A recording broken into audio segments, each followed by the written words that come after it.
Chapter 2285. Could he use the power of faith and the power of the soul to attack? However, this monster did not seem to have a soul. He did not know if the power of the soul would work. When the Cheongsam man returned, his face was dark. Looking at him, Ning Shu knew that they had no way of leaving this place. Ning Shu felt that the entire organization was like a cold machine, operating according to established procedures without any human feelings. They knew that the law incarnations were not of much use here, but they did not intend to let them go.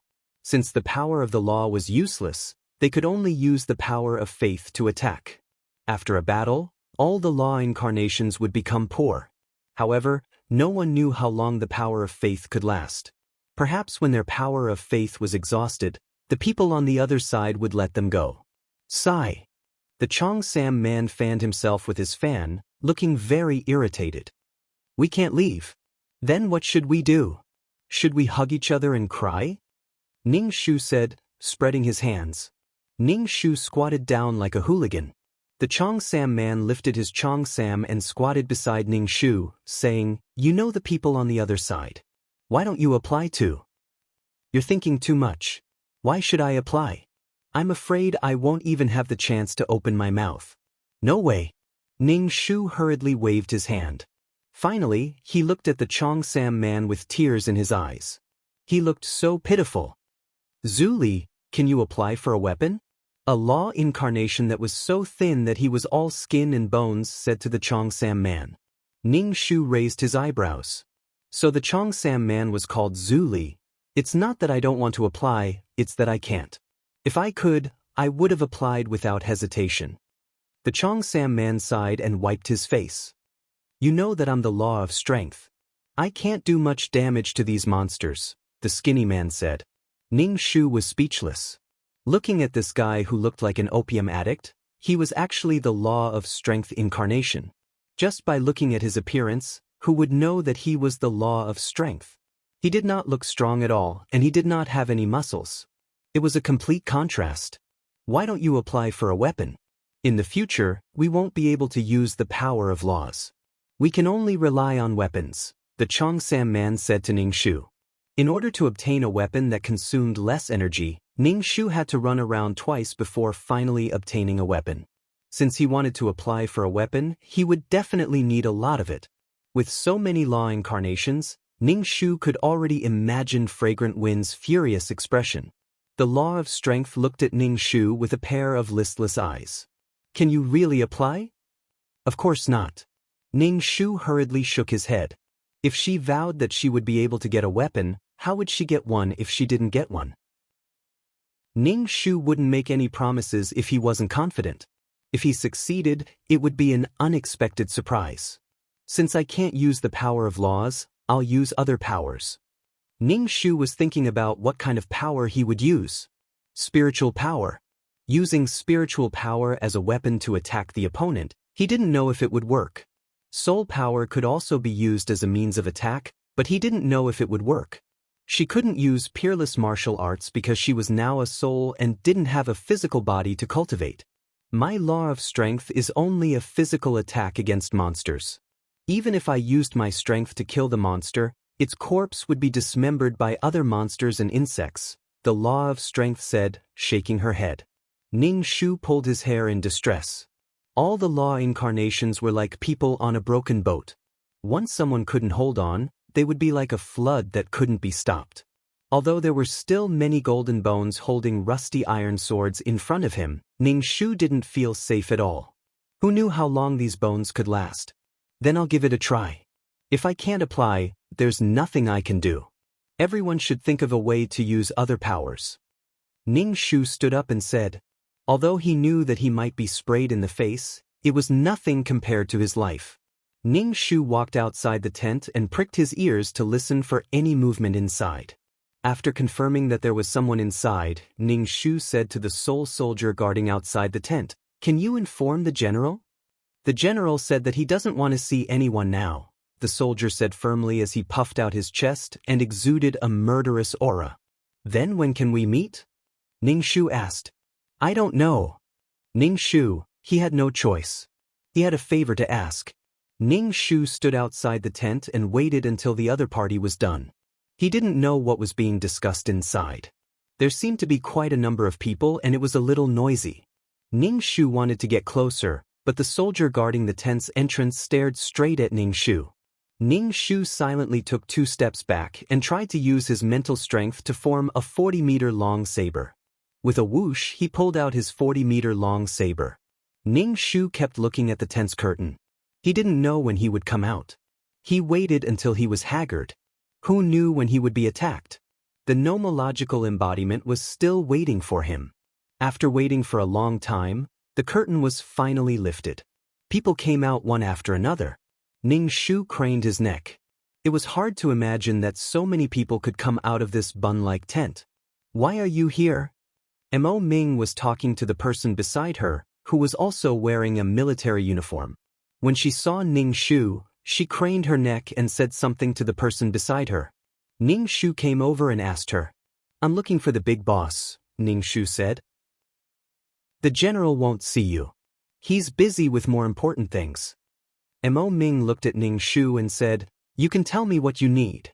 I can help you as much as I can." Ning Shu looked at the medal on Mo Ming's chest. It was a medal with 1 star and 1 bar. How much power could it have?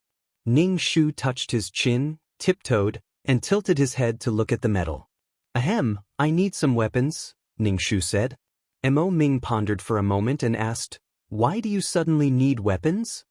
"Because the nomological power might be useless, so I have to prepare in advance," Ning Shu said. Logically speaking, a piece of trash like her should be expelled from the battlefield. If she was really expelled, Ning Shu would be very grateful. Mo Ming said, "How many do you need?" "How many do you need?" Ning Shu asked in surprise. "How much can you get with your authority?" "I can't get much. At most, 300 sticks, Mo Ming said. "That's a lot. To Ning Shu, more than 100 sticks was a lot. After all, if she wanted a gun, she would be criticized badly. /BK. Chapter 2292. Since he couldn't protect it anymore, he had to give these monsters that made him sacrifice something precious a big gift. The peerless martial art was still absorbing the monsters. Ning Shu entered the world in a flash. These monsters came to an unfamiliar place. At first, they were a little confused. But when they entered a plane of existence, they instantly became excited and started to eat the world. The world was densely packed with monsters. Ning Shu kicked them one by one. The vines wrapped around the monsters and threw them one by one into the law of nothingness. These monsters didn't even have a chance to struggle before they were swallowed by the law of nothingness. Ning Shu threw these monsters into the law of nothingness like dumplings. The slightly stronger monsters were annihilated with a cry. It seemed that the law of nothingness had strengthened again. Ning Shu felt like he was feeding the wolves. Although he could temporarily kill these monsters, it also strengthened the law of nothingness lake. Ning Shu grinned. In this world, he seemed to be a god. These monsters couldn't attack him, and he could easily throw these monsters into the law of nothingness. Drinking poison to quench thirst. When the law of nothingness swallowed this world, he had to divert the disaster. The monsters were constantly being sucked into the world. The law of nothingness continued to devour these monsters and grew stronger. The law of nothingness spread to Ning Shu's feet and moved forward and backward like a tide. Ning Shu took 2 steps back. If he touched the law of nothingness, he would be devoured. Countless monsters struggled in the law of nothingness and were annihilated in the end. If these monsters had corpses, they should have a lot of military merits. But even the corpses were devoured and assimilated. Ning Shu came out of the world. Seeing that the peerless martial art was even more dilapidated, his face was as cold as iron. He silently watched more and more monsters being sucked into the world and becoming nourishment for the law of nothingness. Because of the peerless martial art, the pressure on this side was much lower. Otherwise, without Bonehead's help, this side would have broken through very quickly. According to normal calculations, if so many monsters entered a world, the world would definitely explode. Also, the world should have been devoured. But the monsters that entered this world never returned. Squeak, squeak, squeak, squeak, squeak. The sound of rats grinding their teeth could be heard. More and more monsters were running towards them. Although these monsters did not return, they still needed to be checked. Ning Shu sneered. Seeing more and more monsters coming towards him, the peerless martial art unleashed an even stronger suction force, sucking in even more monsters. Even so, there were still a lot of monsters coming over. The monster's magma-like saliva splashed onto the ultimate martial art, making it even dimmer. Ning Shu raised his saber and slashed at the spitting monster, chopping it into pieces. Ning Shu floated in the air in a red dress. Her skin was very pale, and wearing a red dress made her skin seem transparent. The Cheongsam man. Are you alright? Ning Shu turned around. What can happen to me? The man in the Cheongsam rubbed his nose. Right now, it was as if this guy had been possessed by the god of slaughter. He was simply crazy. He had destroyed the world that he had built. It was just giving nourishment to the monsters. After devouring the world, the monsters would become even stronger. This was like feeding the monsters when they were hungry. What was the difference between this and feeding the monsters? Ning Shu entered the ultimate martial art. Countless monsters struggled and wailed as they were swallowed. The lake of the law of nothingness grew bigger again. It was even bigger than before. It was getting bigger and bigger. Soon, the ultimate martial art would appear. In the end, even the ultimate martial art would be swallowed. If the law of nothingness was like a baby before, its swallowing ability was not that strong. Now, the law of nothingness had become a young man with power. Moreover, it would become more and more powerful. The bigger the lake, the more damage it would cause to the world. Yet, she was still feeding these monsters. Ning Shu did not know what to feel. His heart was numb. Previously, there was a fish tank that could withstand the law of nothingness. Now, there was probably nothing that could withstand this thing. It spread out, and billions of planes were swallowed. Actually, this was quite good. He could directly destroy the plane and watch these monsters eat. Ning Shu supported his chin as he watched batch after batch of monsters being swallowed. The world let out a sound that could not bear the burden. It was like glass that was about to explode into pieces. He saw with his own eyes that the things he cherished were slowly being destroyed and would no longer exist. Ning Shu felt that no matter how many monsters there were, it would not be enough to be buried with him. He needed more monsters. She did not care about the benefits behind this war. What she cherished was gone. She could not protect it.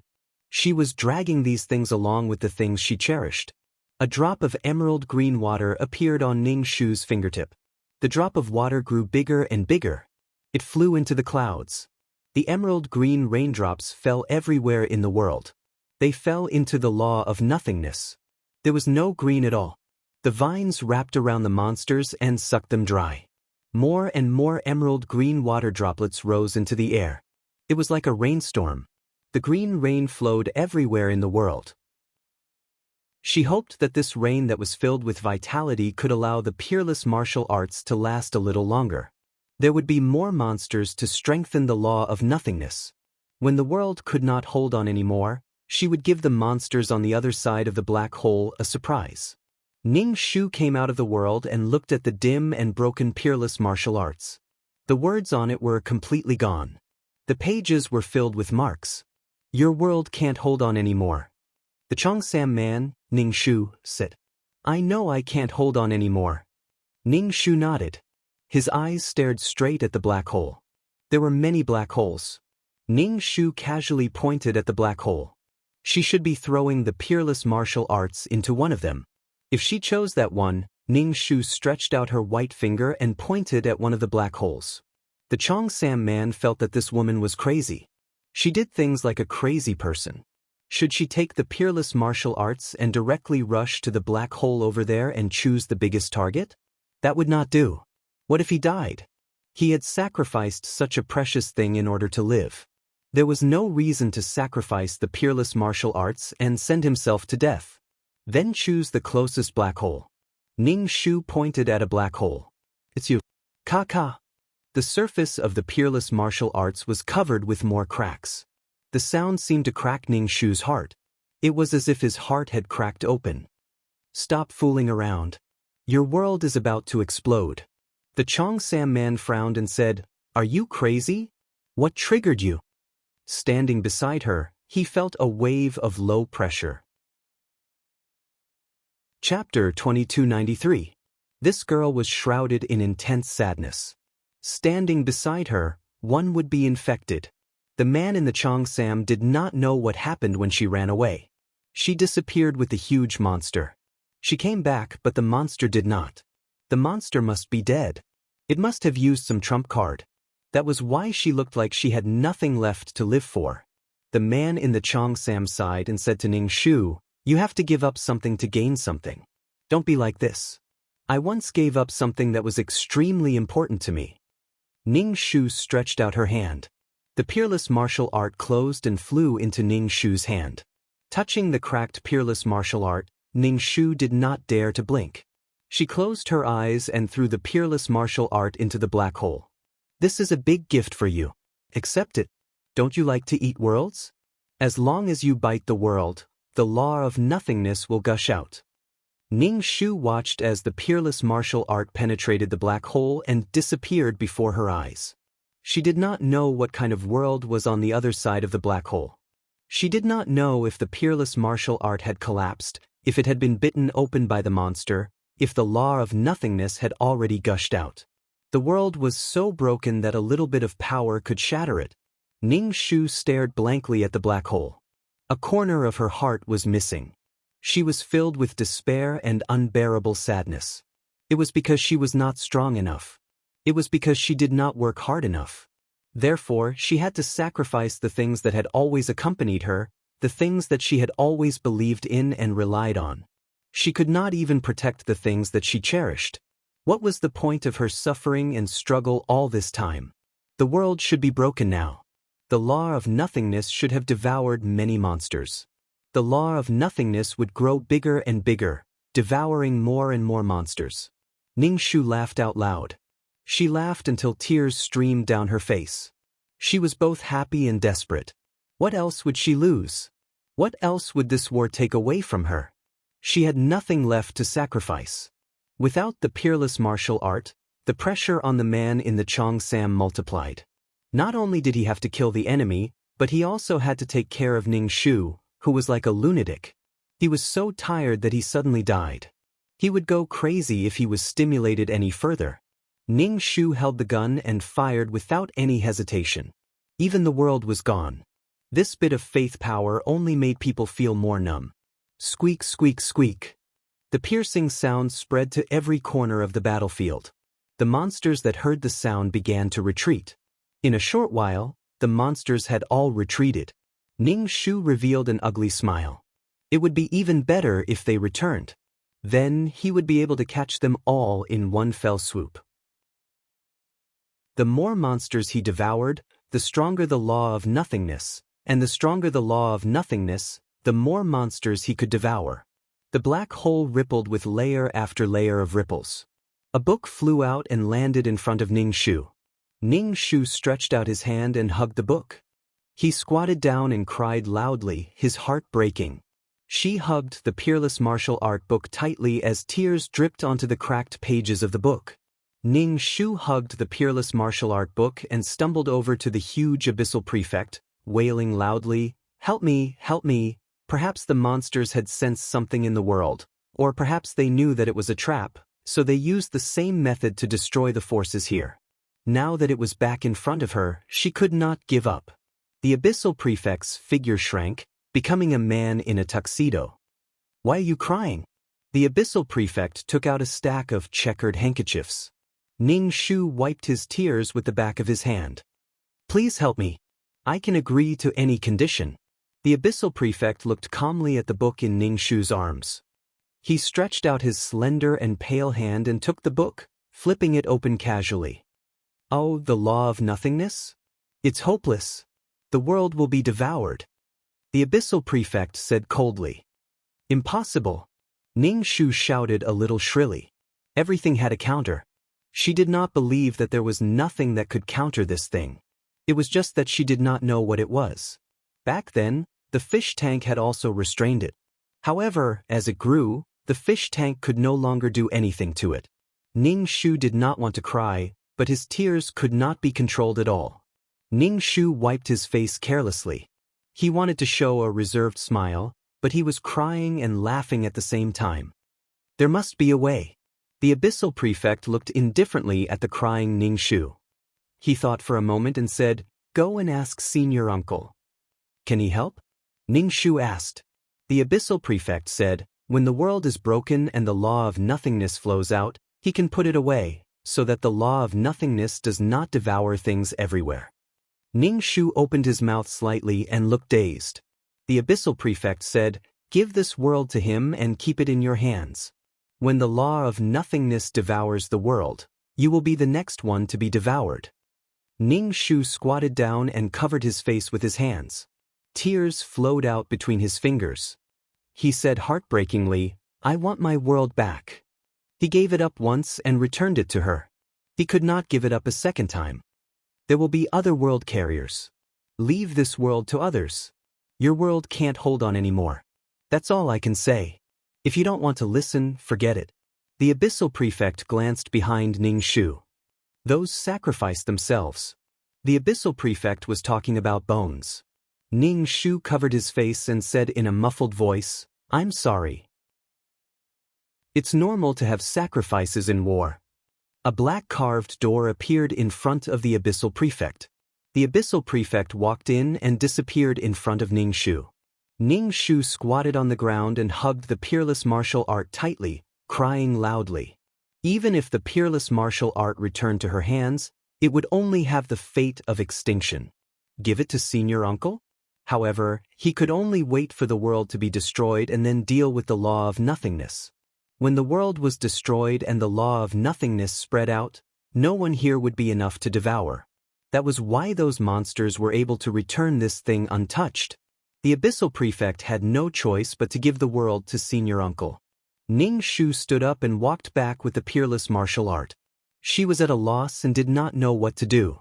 Therefore, she had to hand over the peerless martial art for the second time. At this moment, Ning Shu could not cry even if she wanted to. Her tears seemed to have dried up. If there was nothing to devour, the law of nothingness would devour the world. But if it devoured other things, it would grow stronger and stronger. Once there was nothing left to devour, it would instantly devour the world. Ning Shu sniffed. She had to compromise and give up because she could not do anything about the law of nothingness. Because she was not strong enough, there had to be sacrifices. Ning Shu hugged the peerless martial art and squatted at the side. The Cheongsam man sighed and squatted beside Ning Shu. "What are you thinking? I want the best of both worlds, but it's impossible." Ning Shu grinned and revealed an extremely ugly smile, making her face look very blurry. She wanted a world, a perfect world. But this world was on the verge of collapse and could not be saved. Chapter 2294. Even if the law of nothingness left this world had almost lost the capital to become a living world. It was so dilapidated that even if it was repaired, it would not be the intact world from before. It was a kind of spiritual separation, not only because it was not worth it to search for the origin of the world. Ning Shu held the peerless martial art, but it could only slow down the progress of the law of nothingness devouring the world. There was nothing that could strengthen the world. When she found the boundary stone, it could strengthen the world, but it was swallowed by the world of samsara, which was still a black hole. Ning Shu rubbed her face with her hands. When the world really couldn't support it, she would hand it over to the Grand Uncle. Handing it over to the Grand Uncle meant that the world would completely disappear. She would not throw it into the black hole on the opposite side again. The other party must have seen through it. Ning Shu decided that she would not let go of the peerless martial art unless it was a last resort. She didn't know if she would encounter the carrier of the world again. Collecting the peerless martial art from the beginning made Ning Shu feel very powerless and exhausted. Especially after the war and the peace talks, the circulation of the world's origin in the market was even less. Ning Shu wanted to laugh. What could she say? Everything was her own choice. She had to bear the consequences. Ning Shu wiped her face and told 2333 that she wanted to return to the system space. She didn't want to stay on the battlefield now. 2333 didn't say anything and sent Ning Shu back to the system space. Ning Shu put the peerless martial art on the coffee table and sat on the sofa to look at it. It was full of spiderweb-like cracks. It couldn't hold on for long. Ning Shu opened the system exchange store to see if there were any items that could stabilize the world. Not only the world, but also an indescribable feeling. It was like the person closest to you was sick. As long as you were alive, you could fix it and see the doctor. You could hold on for as long as you could. Ning Shu's fingers flipped through the system exchange store page by page, but she didn't find what she wanted. Ning Shu clenched his hands into fists. All of his hands were filled with flashy but impractical trash. He couldn't find any of them even if he wanted to. These kinds of things could only be deceived to become a mission enforcer. He was afraid that the truly precious items couldn't be bought with the power of faith and virtue. They had been kept by someone else. Ning Shu closed the system exchange store and curled up her body. She buried her head in her arms and wailed loudly. As she cried, she hammered her chest. She felt like it was going to split open. It hurt so much. All of the despair and pain was because she wasn't strong enough. If she could kill that monster, she wouldn't have to sacrifice this world that was about to be completed. She had chosen such a method and was greedy to protect this world. She had already made up her mind to sacrifice something, but now she was crying and making a fuss to protect it.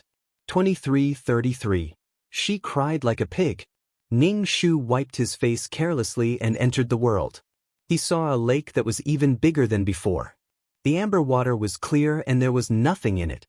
There were no aquatic plants or fish. Fuck, your ancestors are 18 generations old. Ning Shu shouted at the lake. His voice traveled far and wide. Layers of ripples appeared on the calm surface of the water. Ning Shu sat down, grabbed a stone, and threw it into the lake. A layer of ripples appeared. Almost instantly, the stone disappeared. If the law of nothingness was still in the fish tank, he could try to adjust it. But now, the law of nothingness couldn't even touch it, let alone jump. In a very, very short time, it would be swallowed and assimilated. There were so many monsters, and there were even some powerful monsters. Weren't they also devoured? In her world, if the peerless martial arts didn't return to her, she wouldn't be so sad. Even if it was eaten by monsters, those monsters would also be swallowed by the law of nothingness. Ning Shu really wanted to save this world. The law of nothingness was slowly expanding and eating away at this world. The battle has started. You should go back, 2333 said to Ning Shu. So fast? The law of time system notified me. You're considered a deserter, 2333 said. Ning Shu wiped his tears with his sleeve and returned to the system space. Ning Shu asked 2333, do you have any ideas? If you can help me this time, I'll give you another 10% of the soul power. You can have 20% and I'll have 20%. 2333 was silent. Ning Shu laughed. 2333's silence meant that he was tempted by the 10% of the soul power. It was more likely that he had a way. You can look for Tai Shu, 2333 said. His voice sounded a little constipated, as if it came from his throat. Why do all of you want me to look for him? Even if I find him, it doesn't mean that he will help. Instead, he will take this world away. After all, it's about to collapse. The law of nothingness inside is about to gush out and swallow everything in its path, including the plane. Ning Shu understood that she was holding a bomb in her hand, and it was an unpredictable bomb. It might explode at any time. 2333 said, the law of nothingness is like water. You have to fix the pool so that it won't leak. Tai Shu has such a thing in his hand. Ning Shu understood. He had something like a fish tank in his hand. It could hold the law of nothingness like a fish tank so that it wouldn't swallow the world. This kind of thing was probably very rare and precious. Actually, you can give this world to him and let him deal with the law of nothingness inside. You won't be able to get it from him. Maybe he will ask you to hand over the world. If you don't hand it over, he will just kill you and then deal with the world. He won't let you hold such a dangerous thing around. It's not worth it to go through so much trouble for an already broken world. Ning Shu slowly squatted down and crossed her arms. She felt a chill shuttling through every corner of her body. She said to 2333, "Is he the only one who has it?" "Yes, only he has it. He's doing crazy things," 2333 said, almost gnashing his teeth. Ning Shu felt that if she couldn't get it, she wouldn't be able to pay such a price. She might even have to hand over the world. Logically speaking, she should get rid of the world as soon as possible. However, when the peerless martial art flew back into her hands, she couldn't hold back her tears. She couldn't throw it out again. "If you can help me get this thing, I'll give you 10% of my soul power." The remaining 10% would be used to support the reincarnation world. She couldn't use it herself. If she used it, it wouldn't be enough. Listening to 2333's tone, he definitely knew Tai Shu and probably had some grudges. However, it was still more likely than her going to ask for it.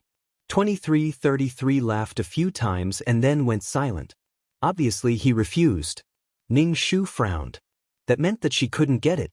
If he wasn't tempted by 10% of her soul power, was he still 2333?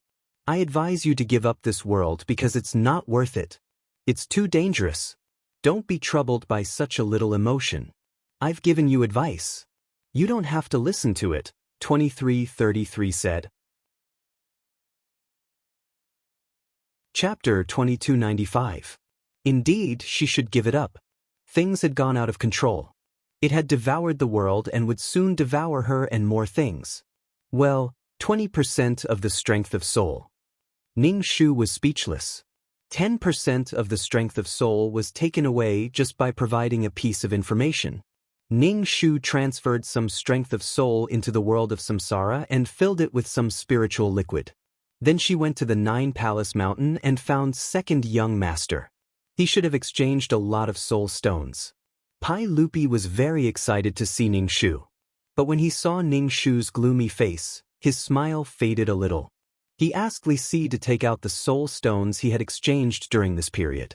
Ning Shu accepted the soul stones and gave him some spirit liquid to continue exchanging. She didn't have time to waste on these spirit liquids and soul stones that were not of good quality. "Wait." Pai Lupi saw that Ning Shu didn't say much and her momentum was frightening. Pai Lupi braced himself to stop Ning Shu. Ning Shu looked back at him.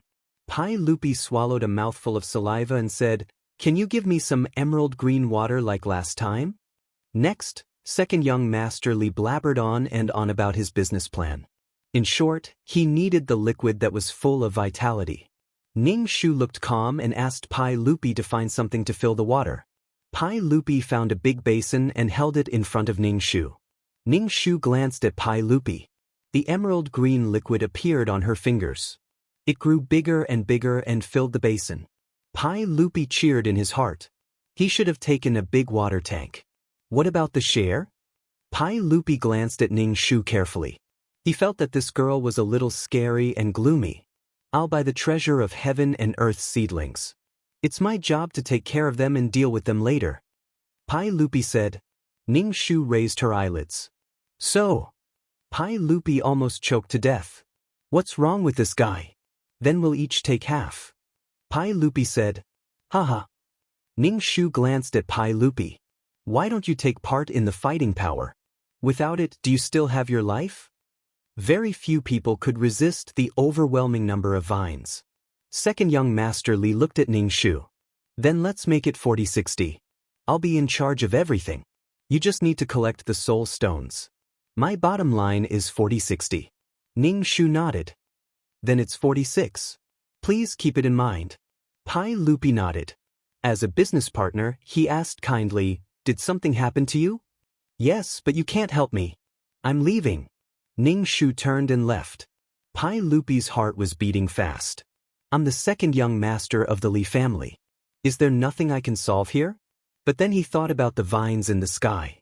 That girl could make so much green liquid full of vitality. If she couldn't solve it, then he really couldn't solve it. They sent a message saying that someone is looking for you. They want you to go back. 2333 said. You're going to be a deserter. What if you get killed? Ning Shu said, I knew the battle hadn't started. The time between battles wouldn't be so short. Ning Shu returned to the battlefield with the peerless martial art. The man in the cheongsam was fanning himself. When he saw Ning Shu, he said, Why did you disappear so quickly?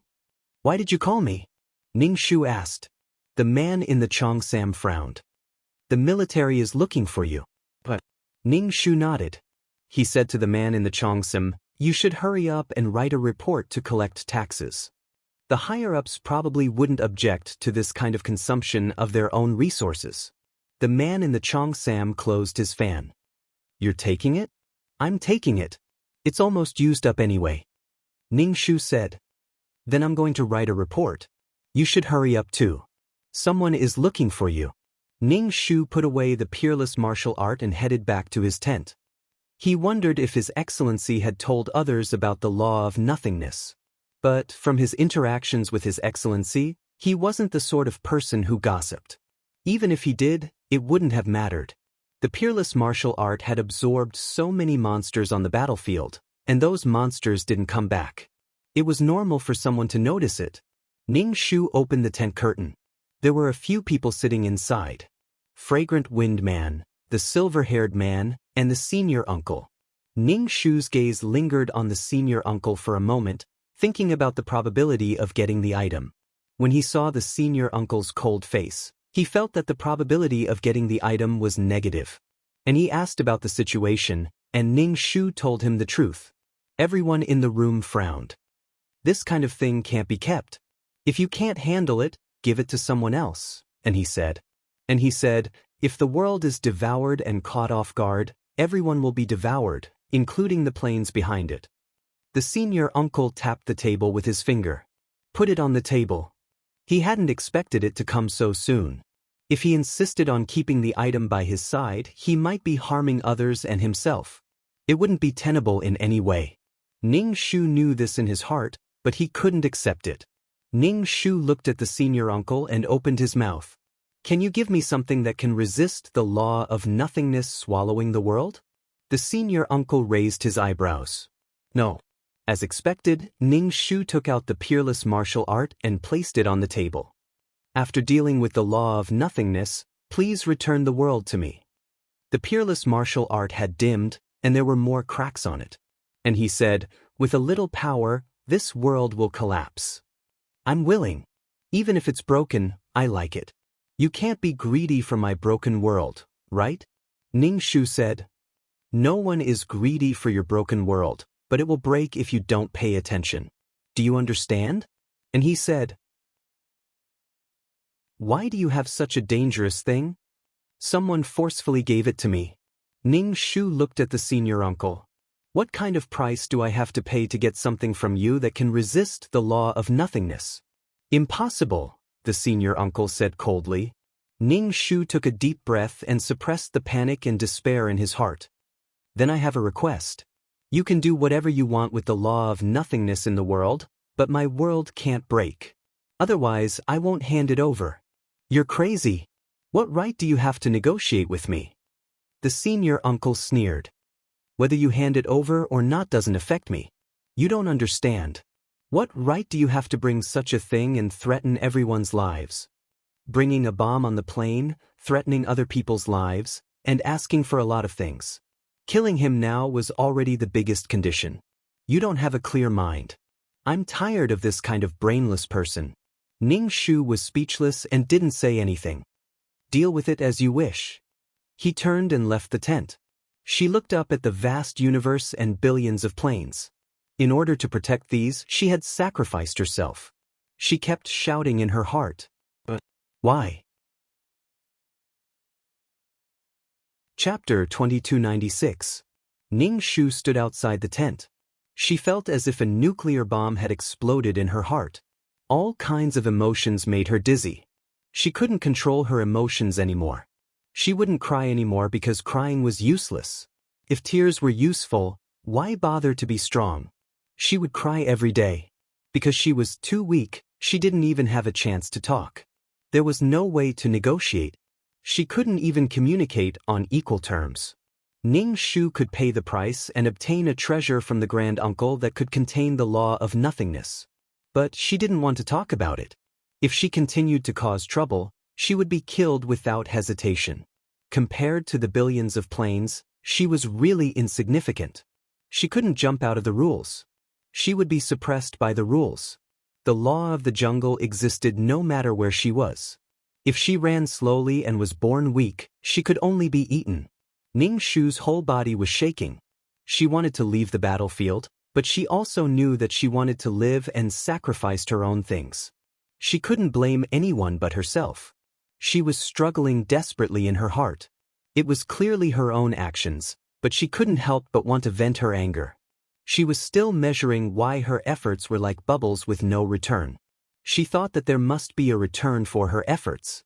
She couldn't get this return, and she didn't even get a word of thanks. She was resentful. Ning Shu's soul was affected by all kinds of emotions. Her soul was about to be torn apart. She couldn't help but cry out, "Ah!" No one forced her to make such a decision. She couldn't even find a resentful person to do it. She was just being unreasonable. Along the way, she didn't seem to have lost too much. She suddenly lost her peerless martial arts. When she poured a lot of effort into it, she was afraid that she would succeed in one step. This feeling of failure was too torturous. Ning Shu couldn't calm down. Her heart wasn't as strong as she thought. She couldn't face these things calmly. When she was recommended, she spent 500,000 merit points on the law of nothingness. Now she had lost a world. 500,000 merit points. Ning Shu could only say that her life was actually very valuable. She had to live well. "You're still here?" The abyssal prefect appeared in the tent, wiping his hands with a handkerchief. Even the nobles and gentlemen of the human world didn't recognize him. He had countless years of experience, and he was a gentleman deep in his bones, but so was his coldness. Being a gentleman was just another face of being an abyssal prefect. "Yes, I am still here. This place seems to be the heart of power. I will stand here for a while to feel the feeling of standing in the heart of power," Ning Shu said with a smile. The abyssal prefect folded the handkerchief neatly, revealing a sharp corner, and placed it in his chest pocket, revealing a corner. His movements were smooth and beautiful, and it was also the image of a gentleman. If one were to imagine a yaksha folding a handkerchief, one would be unable to bear the sight of it. Ning Shu was a little curious.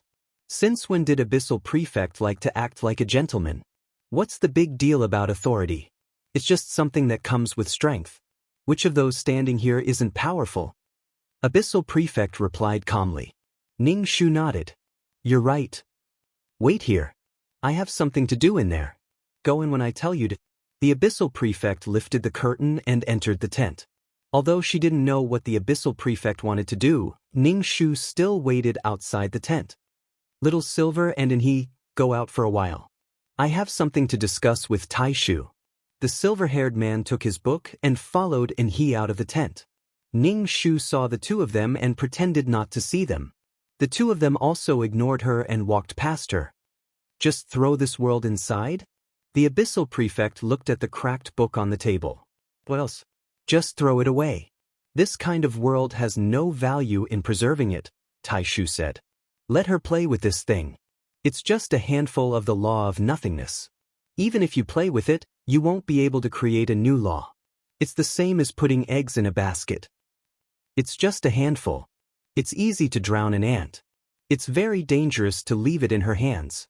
Tai Shu rejected. "What's the big deal?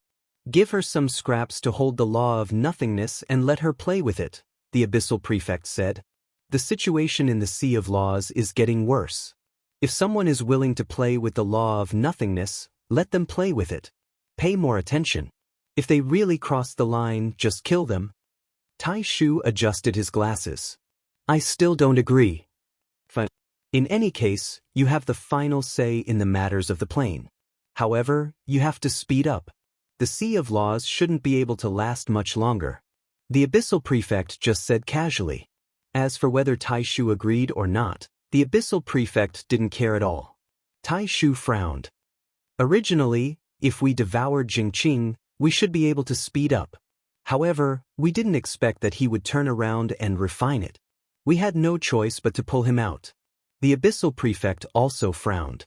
There was a hint of melancholy between his brows. Do as you see fit.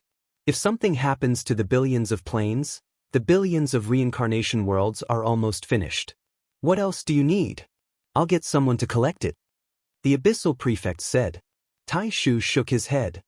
Jingqing is the best choice. But Jingqing's situation isn't suitable to throw him in. Otherwise, we'll suffer a double loss.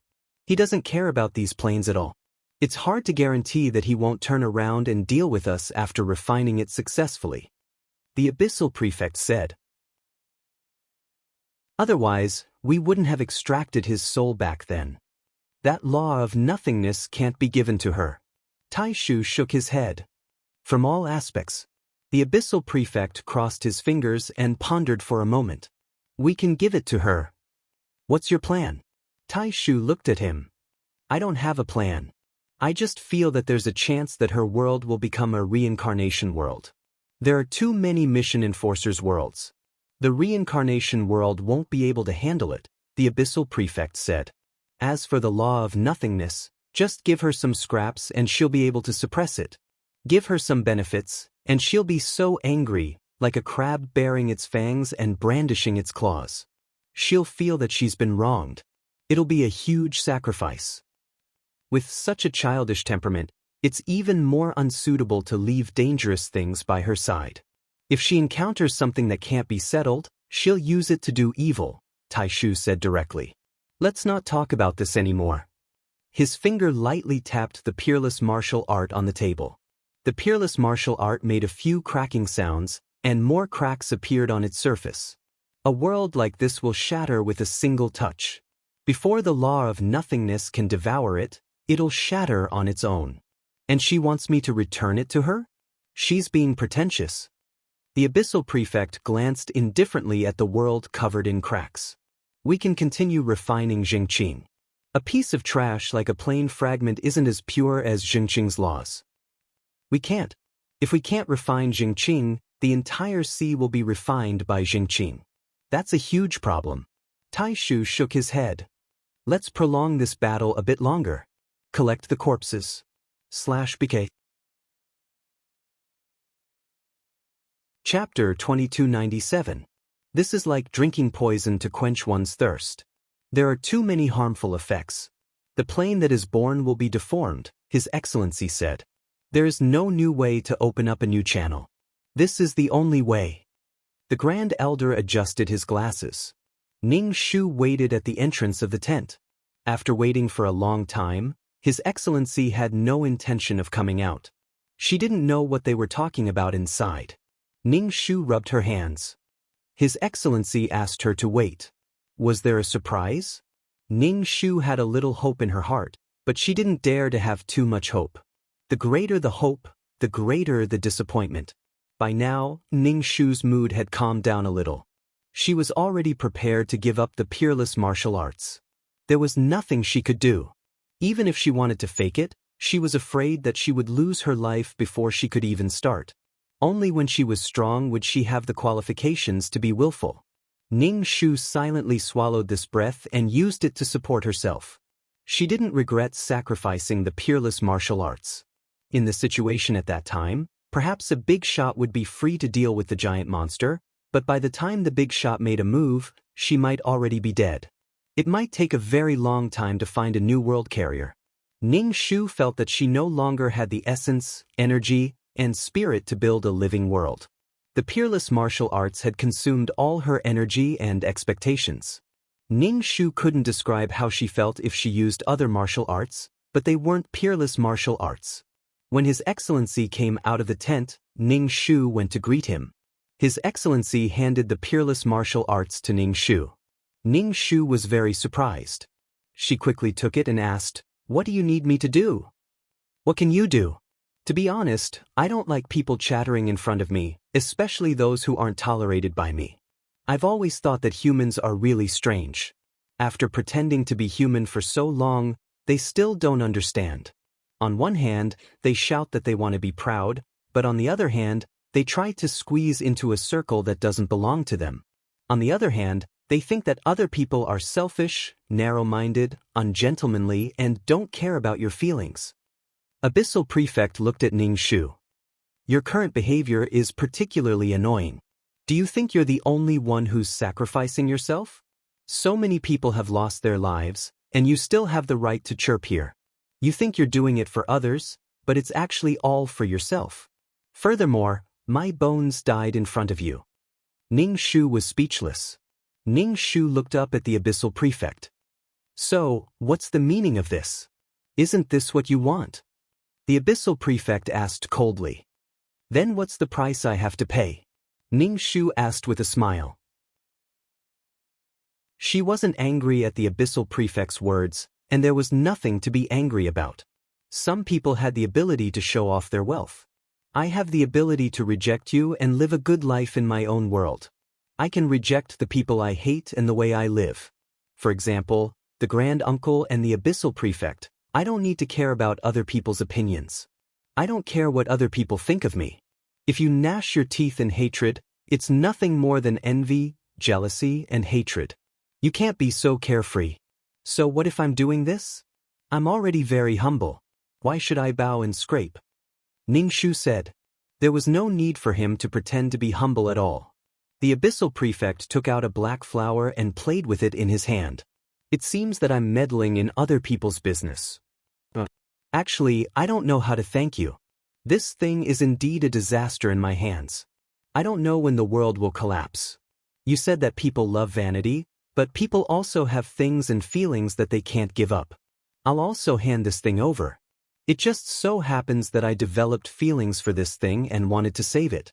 If I can't save it, I can only grieve and accept it, Ning Shu said with a smile and spread out her hands.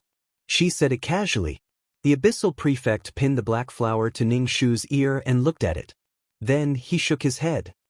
Your behavior is seen by others as not knowing when to stop. You're playing with everyone's lives. It's worth it to kill you and save more people. I'll work hard so that others won't dare to kill me, Ning Shu said with a smile. Although I don't know what price you have to pay to get this thing back, what do you need me to do? Do you want me to be your errand boy? The Abyssal Prefect, thank you for not telling me directly that I'm not even qualified to be your errand boy, Ning Shu said while holding back his laughter. Her strength wasn't even comparable to Bonehead. She wasn't qualified to be his errand boy. But this will collapse soon. I can't deal with it. Ning Shu handed the peerless martial art to the Abyssal Prefect. That's why you humans are so strange. You were crying before, but now that you have it, you're acting like this. Ning Shu, humans are the embodiment of all contradictions. This world will be swallowed up sooner or later. I can't save it. Ning Shu touched the peerless martial art that was full of cracks. Ask Grand Uncle for the other things. Ning Shu's mouth twitched. He definitely couldn't get it. He wouldn't allow such a dangerous thing to be with her. If he spoke again, it would only embarrass himself. There was no point in talking. If he could succeed, then the dangerous item would be confiscated. From the beginning until now, all the decisions were made by himself. Ning Shu's heart was calm. He didn't ask why. He just wanted to survive. Wasn't the original intention of sacrificing the peerless martial art to survive? If he continued to be entangled, it would only destroy the mental barrier he had been building. If it was so easy to break, then why did he insist on climbing up? I'm really tired of the hypocrisy of humans, the Abyssal Prefect said indifferently. Ning Shu smiled and watched as the Abyssal Prefect walked through the black carved door. He looked down at the peerless martial art in his hand, lifted the curtain, and walked into the tent. He placed the peerless martial art on the table and said to Grand Uncle, "You can deal with this." Grand Uncle glanced at Ning Shu coldly and waved his hand to let him leave. Ning Shu turned and hesitated for a moment before turning to leave the tent. When he left, he couldn't tell if he was disappointed or happy. Ning Shu felt that this feeling was even more annoying than losing money. He estimated that he would be depressed for a while. He would be weak, tired, and wouldn't want to move. Ning Shu swayed back to the place where the Law Incarnation was stationed. The Cheongsam man straightened his back and looked full of energy. He held a fan and waved it coquettishly. He guessed that he had collected a lot of taxes. The Cheongsam man was quite happy. When he saw Ning Shu floating towards him like a dark cloud, he immediately restrained his smile. He didn't want to provoke a lunatic. Everyone went back to collect taxes? Ning Shu asked. The Cheongsam man nodded.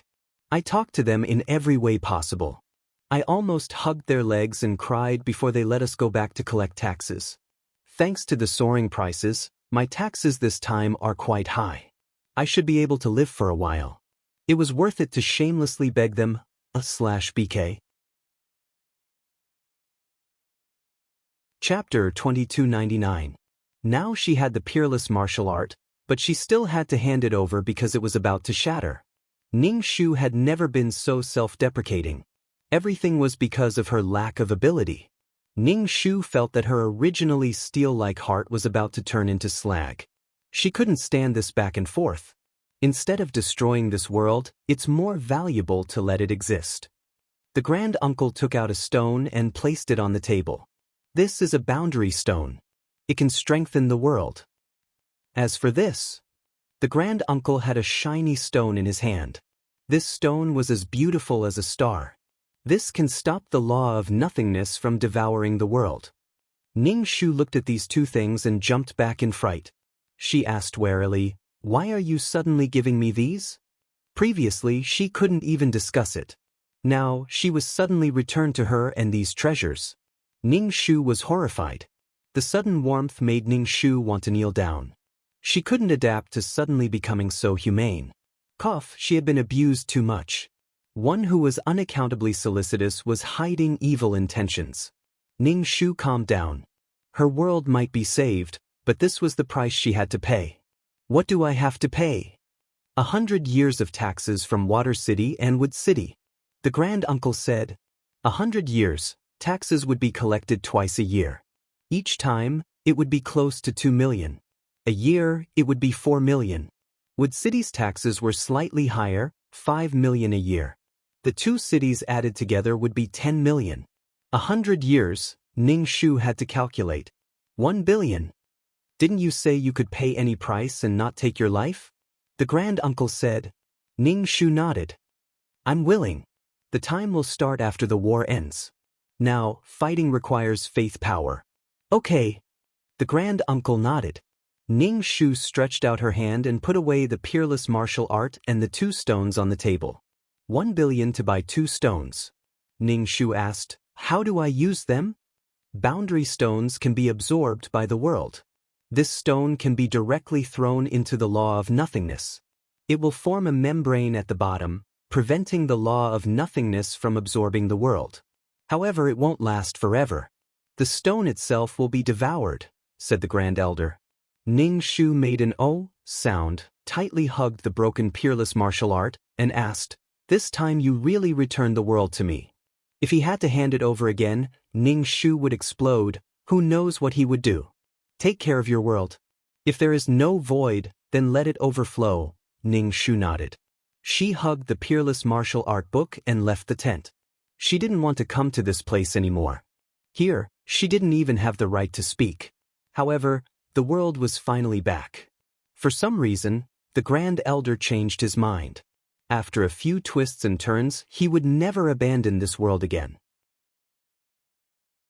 With his life and death in the hands of others, Ning Shu didn't even want to think about the price he had to pay to transcend. Her emotions were being controlled by someone else. Ning Shu returned to the system space. Since the battle hadn't started yet, he quickly went back to consolidate the world. She let the peerless martial art absorb the barrier stone. Even after absorbing the peerless martial art was still full of cracks. After entering the world, Ning Shu looked at the law of nothingness and threw the beautiful starlight stone in. He had to collect more of these stones in the future. Ning Shu squatted beside the law of nothingness and looked at the clear law of nothingness. This thing was even more terrifying than water. It could devour everything. Was there really nothing that could restrain it? With the starlight stone's isolation, the world's pressure was reduced. Next, he had to repair the peerless martial art book. Should he use the boundary stones? They could only strengthen the world, but they couldn't repair these cracks. Ning Shu took out the Peerless Martial Art book and condensed a basin of emerald green liquid. He placed the Peerless Martial Art book in the basin and soaked it in the liquid filled with vitality. He didn't know if it could be repaired, but the chances weren't high. Should he find the source of the world again? Should he use the source of the world to repair it? Anyway, he didn't know what to do. Ning Shu carried the basin back to the battlefield. He didn't dare to place it in the world of reincarnation as he didn't know if it would have any negative effects. He didn't know what to do. The Cheongsam guy reached into the basin and washed his hands. This feels great. Using the water condensed from the law of water and wood to absorb it. Ning Shu used his hands to water the floating Peerless Martial Art book. Ning Shu felt like he had let it down. He gave it up time and time again and came back. He wouldn't let it go anymore. Next time, he would die together with it. Ning Shu hummed a tune and felt like there was nothing to be afraid of. He felt like his entire body was injected with chicken blood. He felt very at ease and also very touched. Even if this war continued, Ning Shu felt like he could hold on. Creak, creak, creak. Ning Shu pulled out his spear and the blade on his back. He squatted down. If he made more contributions, he might be able to get a treasure to repair the world. Come on. There were no bones left. It had turned into ashes. Ning Shu was too embarrassed to ask for help from His Excellency. He could only rely on himself. Monsters flooded out. Ning Shu looked at these monsters and his eyes turned red. He directly killed them and left as many corpses as he could to accumulate military contributions. Maybe because the law incarnations went back to collect taxes and had more money, they were willing to use their ultimate skills and annihilate groups of monsters. There were also people who preserved the corpses of monsters to accumulate military contributions. Without Bonehead's help, Ning Shu didn't have many corpses. He could only accumulate a little. Also, the weapons that Mo Ming helped him get probably cost him a lot of military contributions. He had to return them. If he owed them for a long time, the favor would get bigger and bigger. At least after the war ended, he had to return it. Maybe Mo Ming could rely on military contributions to get promoted. It was better to get promoted. If he didn't get promoted, he would only be cannon fodder. There was no room for discussion. The exhaustion, weakness, and reluctance to move from before had all disappeared. He fought bravely to kill the enemy for his own world. The Cheongsam guy, that the woman beside him was really crazy. She was so happy and sad that she kept killing monsters. Women were really scary. The woman he loved, the woman beside him, and Ah Wan would burn him. He felt that the chances of him getting a girlfriend were even lower. Were all female mission enforcers so crazy? Their emotions fluctuated. His Excellency stood beside Grand Uncle. You gave her the world again. It's a world of faith power. It's okay to keep it. It's useless. Grand Uncle said coldly. It's just struggling at death's door. To be able to destroy a world of faith power like this, she's really stupid. His Excellency said. I still feel that we should erase Xingqing's intelligence and try to build a new sea of law as soon as possible. His Excellency said sadly. Grand Uncle didn't say anything. His Excellency looked at the battlefield. The longer we delay, the worse it will be. The situation won't get better because of your reluctance. It's not that I'm reluctant, /BK. Chapter 2300. Ning Shu was full of energy. He collected the corpses of monsters that were immune to law power. These corpses would give him military merits. If he had enough military merits, Ning Shu didn't expect to develop in the military, but he wanted starlight stones, those beautiful stones. He just didn't know if he could buy them at the auction except for the Grand Uncle. Ning Shu was full of adrenaline, but he also noticed that this war was getting more and more sluggish. Although the attacks of the monsters were very powerful and overwhelming, morale was not the same. Maybe the war would end soon, or maybe the monsters had compromised. But it was unlikely that they had. After all, these monsters ate planes as food. If they compromised, they would starve. They had to fight desperately. But now that morale was so low, they probably had other plans. However, this didn't affect Ning Shu's collection of corpses. He didn't know how many military merits could be exchanged for that kind of stone. This kind of thing was not available in the exchange store. As for large organizations like the auction house, he probably had to try his luck. The Soul Army fired countless cannons. These cannons were a little strange. When they landed in the group of monsters, they only exploded, but they didn't do any damage. These monsters were all fine. The sound wave attack didn't seem like a sound wave attack. He didn't know what kind of attack it was. Was it a radiation attack? Biochemical attacks shouldn't hurt these monsters much. Squeak, squeak, squeak. It was the signal to retreat. A large number of monsters began to retreat. Squeak, squeak, squeak, squeak.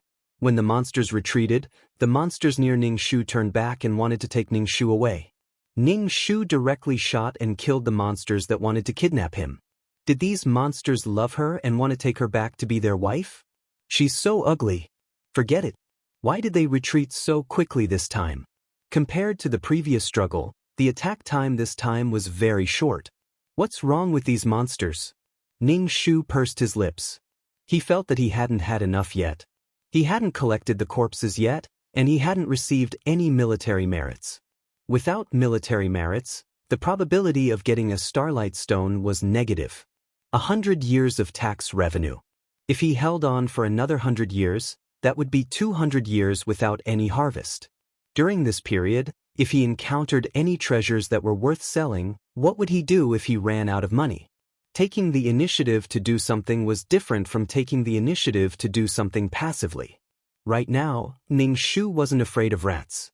If he really couldn't hold on, he could use his peerless martial arts and let the law of nothingness devour him. However, doing so might cause harm to the world. Moreover, the law of nothingness that had swallowed things would slowly grow larger, speeding up the devouring of the starlight stone. Therefore, unless it was absolutely necessary, Ning Shu did not dare to use the peerless martial art that had cracks all over its body.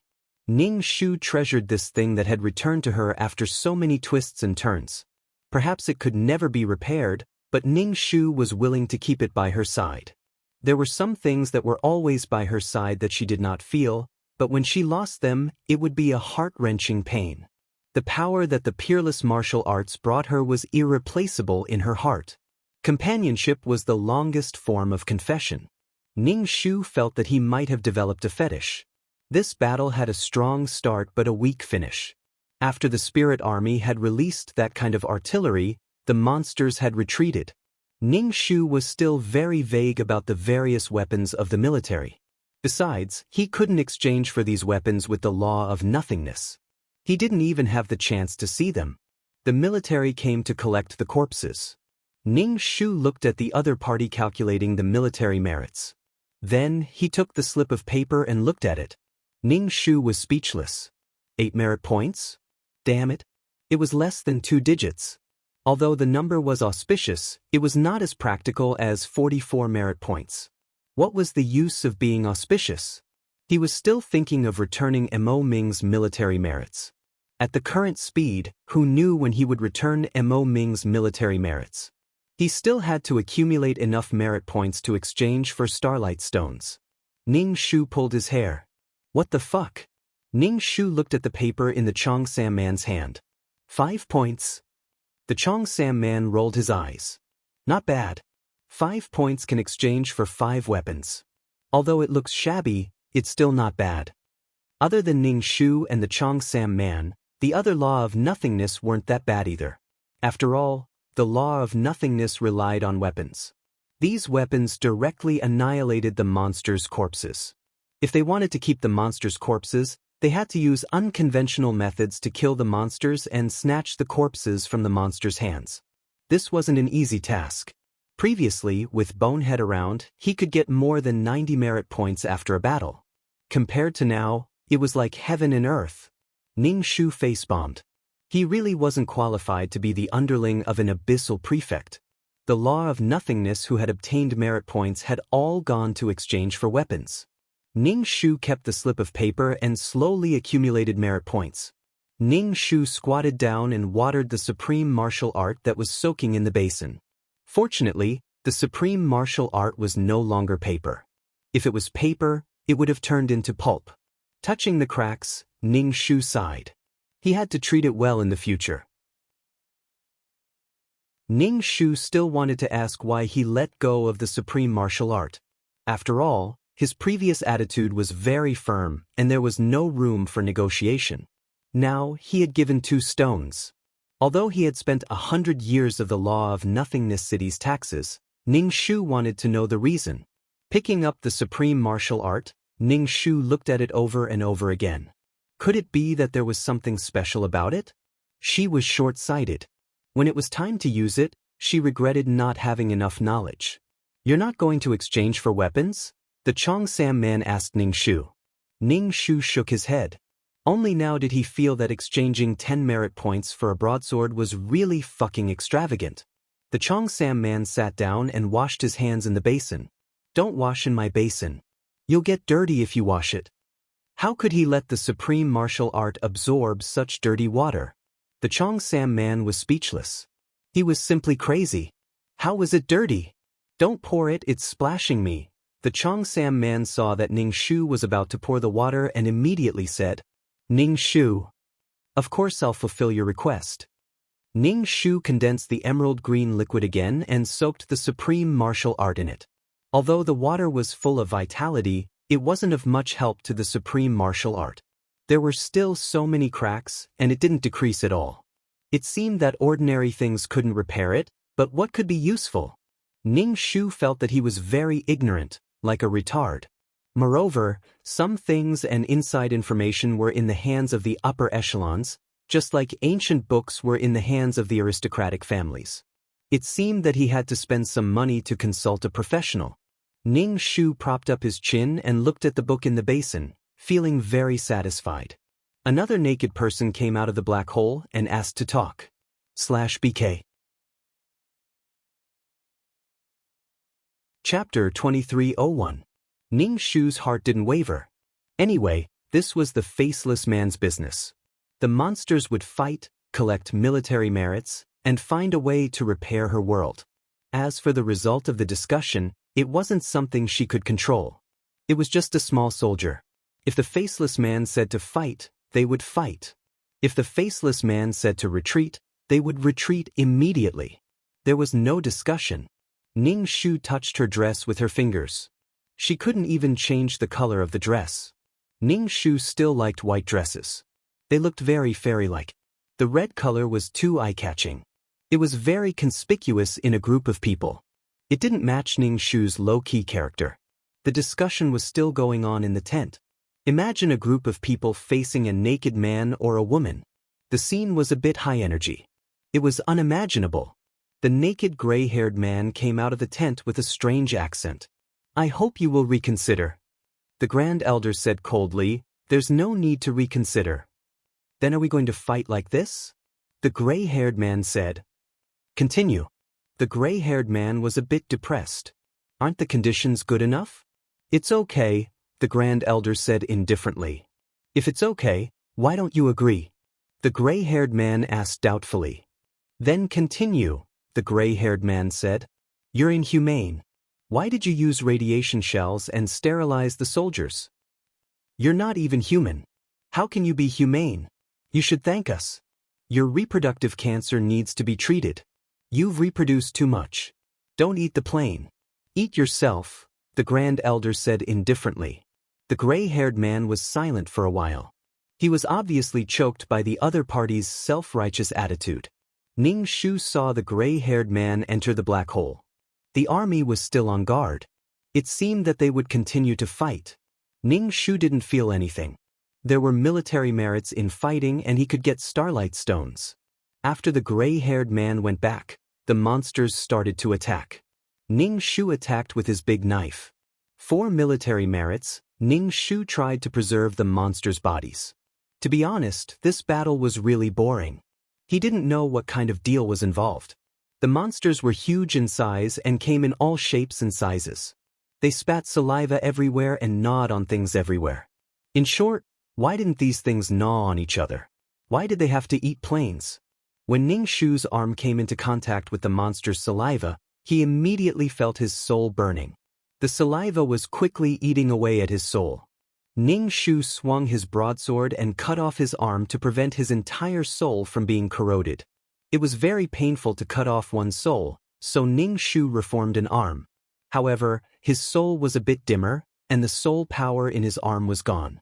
Most of the monsters that were sent out this time were spitting saliva from their mouths. They were densely packed in the air and were spitting saliva at them.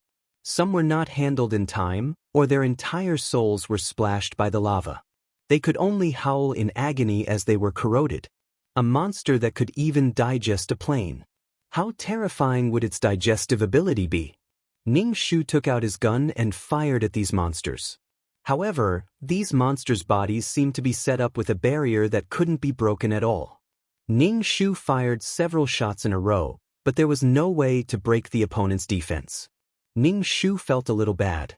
This monster's defensive ability was the same as the previous giant monster that she had locked in the world and swallowed by the void. Their main weapons were guns, and they used the power of faith to attack.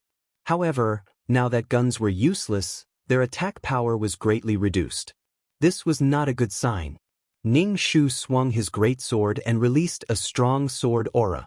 It only hit the monster's body but did not cause any damage. It hurts. Some people's souls were corroded by the lava spat out by the monsters. Ning Shu felt that the two sides in the battle were too familiar with each other. They had ways to deal with the monsters, but the monsters also had ways to deal with these souls. In particular, these monsters could choose the direction of evolution. They knew how to use the power of faith to attack, and the other side had defensive means to defend against the power of faith. In round after round of war, they understood each other. It was estimated that neither side could do anything to the other, but this war was still going on, which meant that there was a reason to continue. The Cheongsam man used his fan to disperse the waterfall like lava. Some of the lava stained his fan, and the fan made a sizzling sound. The Cheongsam man's face turned ugly. He was cold and ruthless, and he fired at these monsters like a madman. More and more people were killed by the lava. If the law incarnation died, even the law imprint would be melted. Ning Shu cursed in his heart. While dodging the lava, he fired at them. He used almost all of his methods. There must be a side that boosted the monster's defense. Why could she, as a healer, only recover health but not defense and attack power? The people on this side were constantly depleted, and the monsters on the other side had to shoot a lot to break the defense and kill the monsters. However, during this period, the monsters had already spat out lava many times. Ning Shu fished out the dripping peerless martial arts from the basin and activated it. A powerful suction force erupted from the world, sucking these spitting monsters into the world. Ning Shu hurriedly entered the world, wrapped the monsters with vines, and threw them into the law of nothingness. These monsters' defensive abilities were really strong. After being thrown into the law of nothingness, they could still flap their wings and struggle with all their might. The law of nothingness could not devour so many monsters in a short period of time. However, after being touched by the law of nothingness, it was like falling into a swamp. Even if they struggled, they would not be able to break free. These monsters spat out lava in fear, and the law of nothingness was dyed by the lava. It was like a pool of blood, but it was quickly devoured, and the water became clear. Ning Shu watched as the monsters were devoured. He felt that the law of nothingness seemed to have grown bigger. It had expanded a little, and it was more harmful to the world. The corrosion of the starlight stone had sped up. However, Ning Shu really had no way to deal with these monsters with turtle shells on their backs. He could only use the law of nothingness to save his life. More and more monsters were sucked into the world. The law of nothingness was filled with flapping monsters. Ning Shu stood guard by the shore to prevent monsters from crawling out and eating the peerless martial arts. Ning Shu had mixed feelings about the law of nothingness. This thing threatened the world, but he had no choice but to rely on it to kill enemies. While killing enemies, it was also strengthening it. It was even more harmful to the world. It was really helpless. Ning Shu came out of the world and looked at it. He was afraid that the world would collapse. This world could not bear the burden, but she still wanted to use it to kill enemies. BK. Chapter 2302. Ning Shu felt that this world might not be able to wait until the day he repaired it. If it continued like this, the world might not be able to hold on for long. The other party was a terrifying race of reproductive cancer. They ate high-end food. Once the plane was broken, all the creatures inside would suffer. Not only that, there would also be a chain reaction like firecrackers. The monsters were constantly being sucked into the world. Ning Shu stared at the world. When he saw that the cracks on the surface of the peerless martial art did not increase, he heaved a sigh of relief. It seemed that the barrier stone had some effect. It had strengthened the world. Without these spitting monsters, the pressure on everyone was reduced. Ning Shu killed the monsters that did not have such strong defense. He chopped and collected the corpses. Other than the spitting monsters with strong defense, the other monsters could be killed with guns and the power of faith. Ning Shu did not put them into the world. Ning Shu was trembling with fear. He was afraid that the world could not hold on. If it could not hold on, the law of nothingness would overflow. Everyone would be finished. He used a few big moves in a row to clean up the surrounding monsters. However, the monsters would come back like a tide. Many shells landed on the monsters. Ning Shu suspected that these shells were duds. They could not cause any damage to the monsters. The monsters were still alive and would attack when they were needed. Ning Shu scratched his head. He did not understand. The Cheongsam man's mood was not right. He stared at his fan in a daze. Ning Shu helped him kill a few monsters that rushed over. He kicked him. What cat disease? Cat disease was probably contagious. First it was her, now it was the Cheongsam man. The Cheongsam man's expression was cold. That cold look looked like a flirting face. Ning Shu glanced at the fan in his hand. More than half of the fan was corroded. Your girlfriend gave it to you? Ning Shu was talking about the girlfriend who died for the Cheongsam man. Yes. The Cheongsam man grinned. He used the broken fan to hit the monster's head. The monster's head exploded into a cloud of blood. All these years, I've been repairing this fan, but these bastards actually destroyed it, the Cheongsam man said sinisterly. Ning Shu did not have much to say about this. Even if he wanted to say something, it was easy for him to say it. However, the scene of her crying not long ago was still vivid in his mind. He really could not boil chicken soup for the heart of the Cheongsam man. Fortunately, there's still half of it. I can repair it. With her world, he had a thought to repair it. Could it be that repairing a fan was more difficult than repairing a world? The Cheongsam man raised his gun and fired at the monsters for a long time. Ning Shu's eyelids twitched. How much faith did he need? But the Cheongsam man was rich. Ning Shu hurriedly entered his own world and looked at the law of nothingness devouring the monsters. He felt that the law of nothingness had become a bit bigger. Could this be considered helping the enemy? She clearly knew that once the law of nothingness grew stronger, it would devour peerless martial arts. Ning Shu sincerely prayed that the war would end soon. Moreover, during the war, there were constantly planes being broken through. In the end, their sides suffered more losses. At most, a batch of monsters would die. However, there were also souls dying here. There were also planes and reincarnation worlds that were broken through. From His Excellency's tone, the initiative was on their side. However, their sides suffered more losses. Countless worlds had devoured countless monsters. Coupled with the law of nothingness's endless attacks, they should be able to hold on according to this trend. As for whether they could hold on in the next round, it was up to fate. Every time they attacked, someone would die. Ning Shu did not ask for anything else. He only hoped to survive in the war.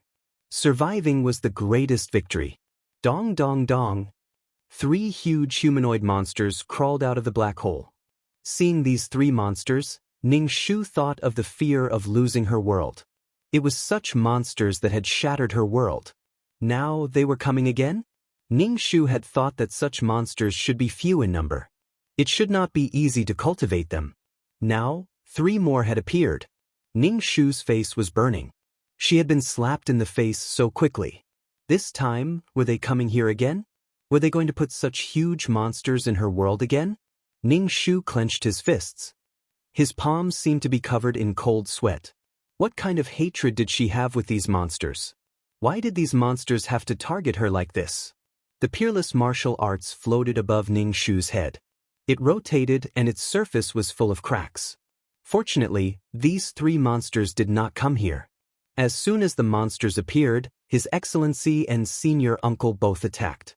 His Excellency's figure became as big as the giant monster. He was as ferocious and terrifying as the monster. He raised a fork that was as big as a heavenly pillar and pierced through the monster's neck. With another flick, the monster's head was sent flying. The giant monster fell with a bang. As soon as the monster fell, many bones gathered together. The giant skeleton carried the monster's corpse away. At the same time, the monster's head was also taken away. A black hole appeared behind Senior Uncle. The black hole condensed into a black sword. Senior Uncle held the sword. The black sword energy burst out and directly penetrated the monster's body. The monster's body was cut into several pieces. Senior Uncle's hands were gloved. He grabbed the monster's body parts and threw them to the back of the army.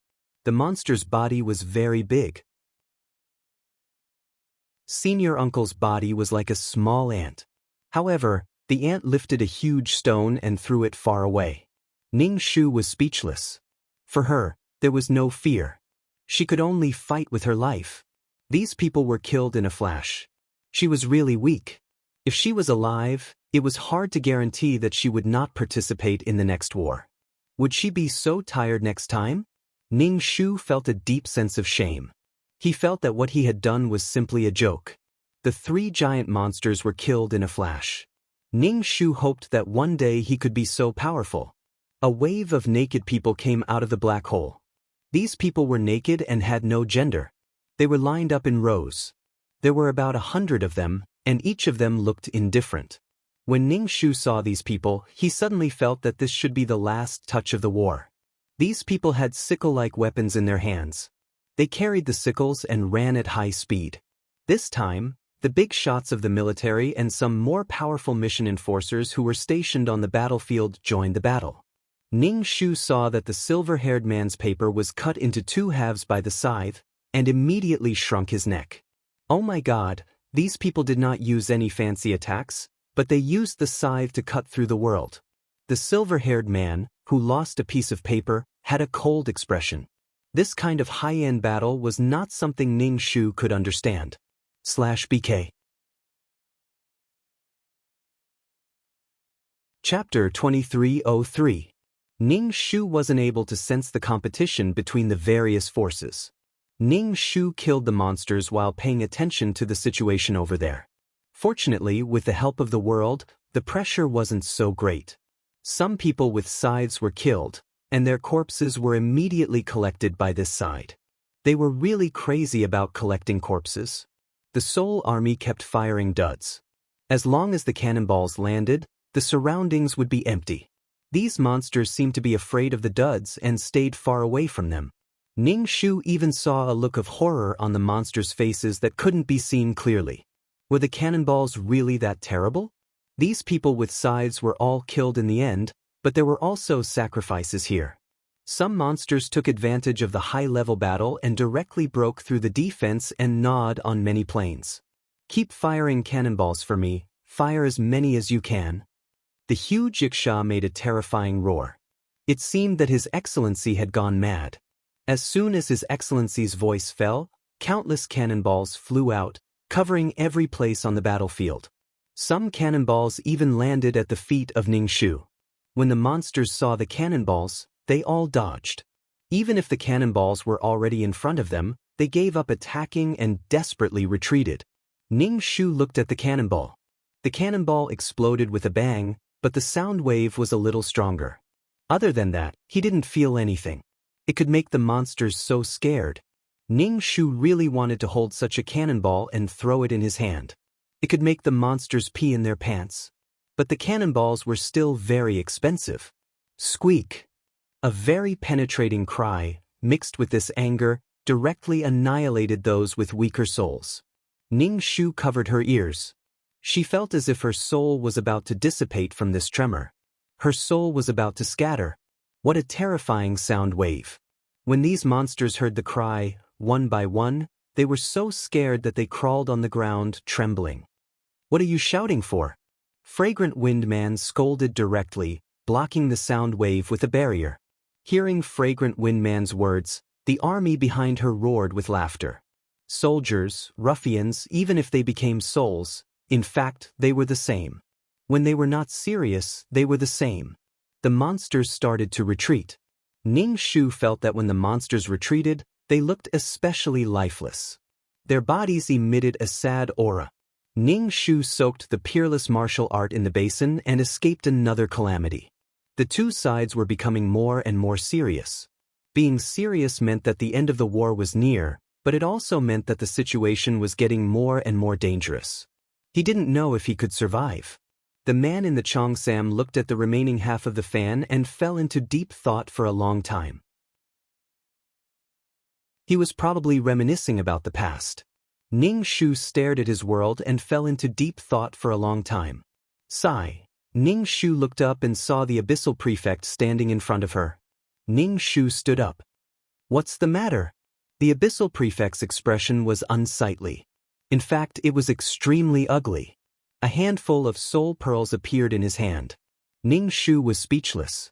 Roughly speaking, there were more than 10 of them, which meant that more than 10 world of samsara had been destroyed. The world of samsara had already lost so much. Ning Shu still didn't want to know where that plane was.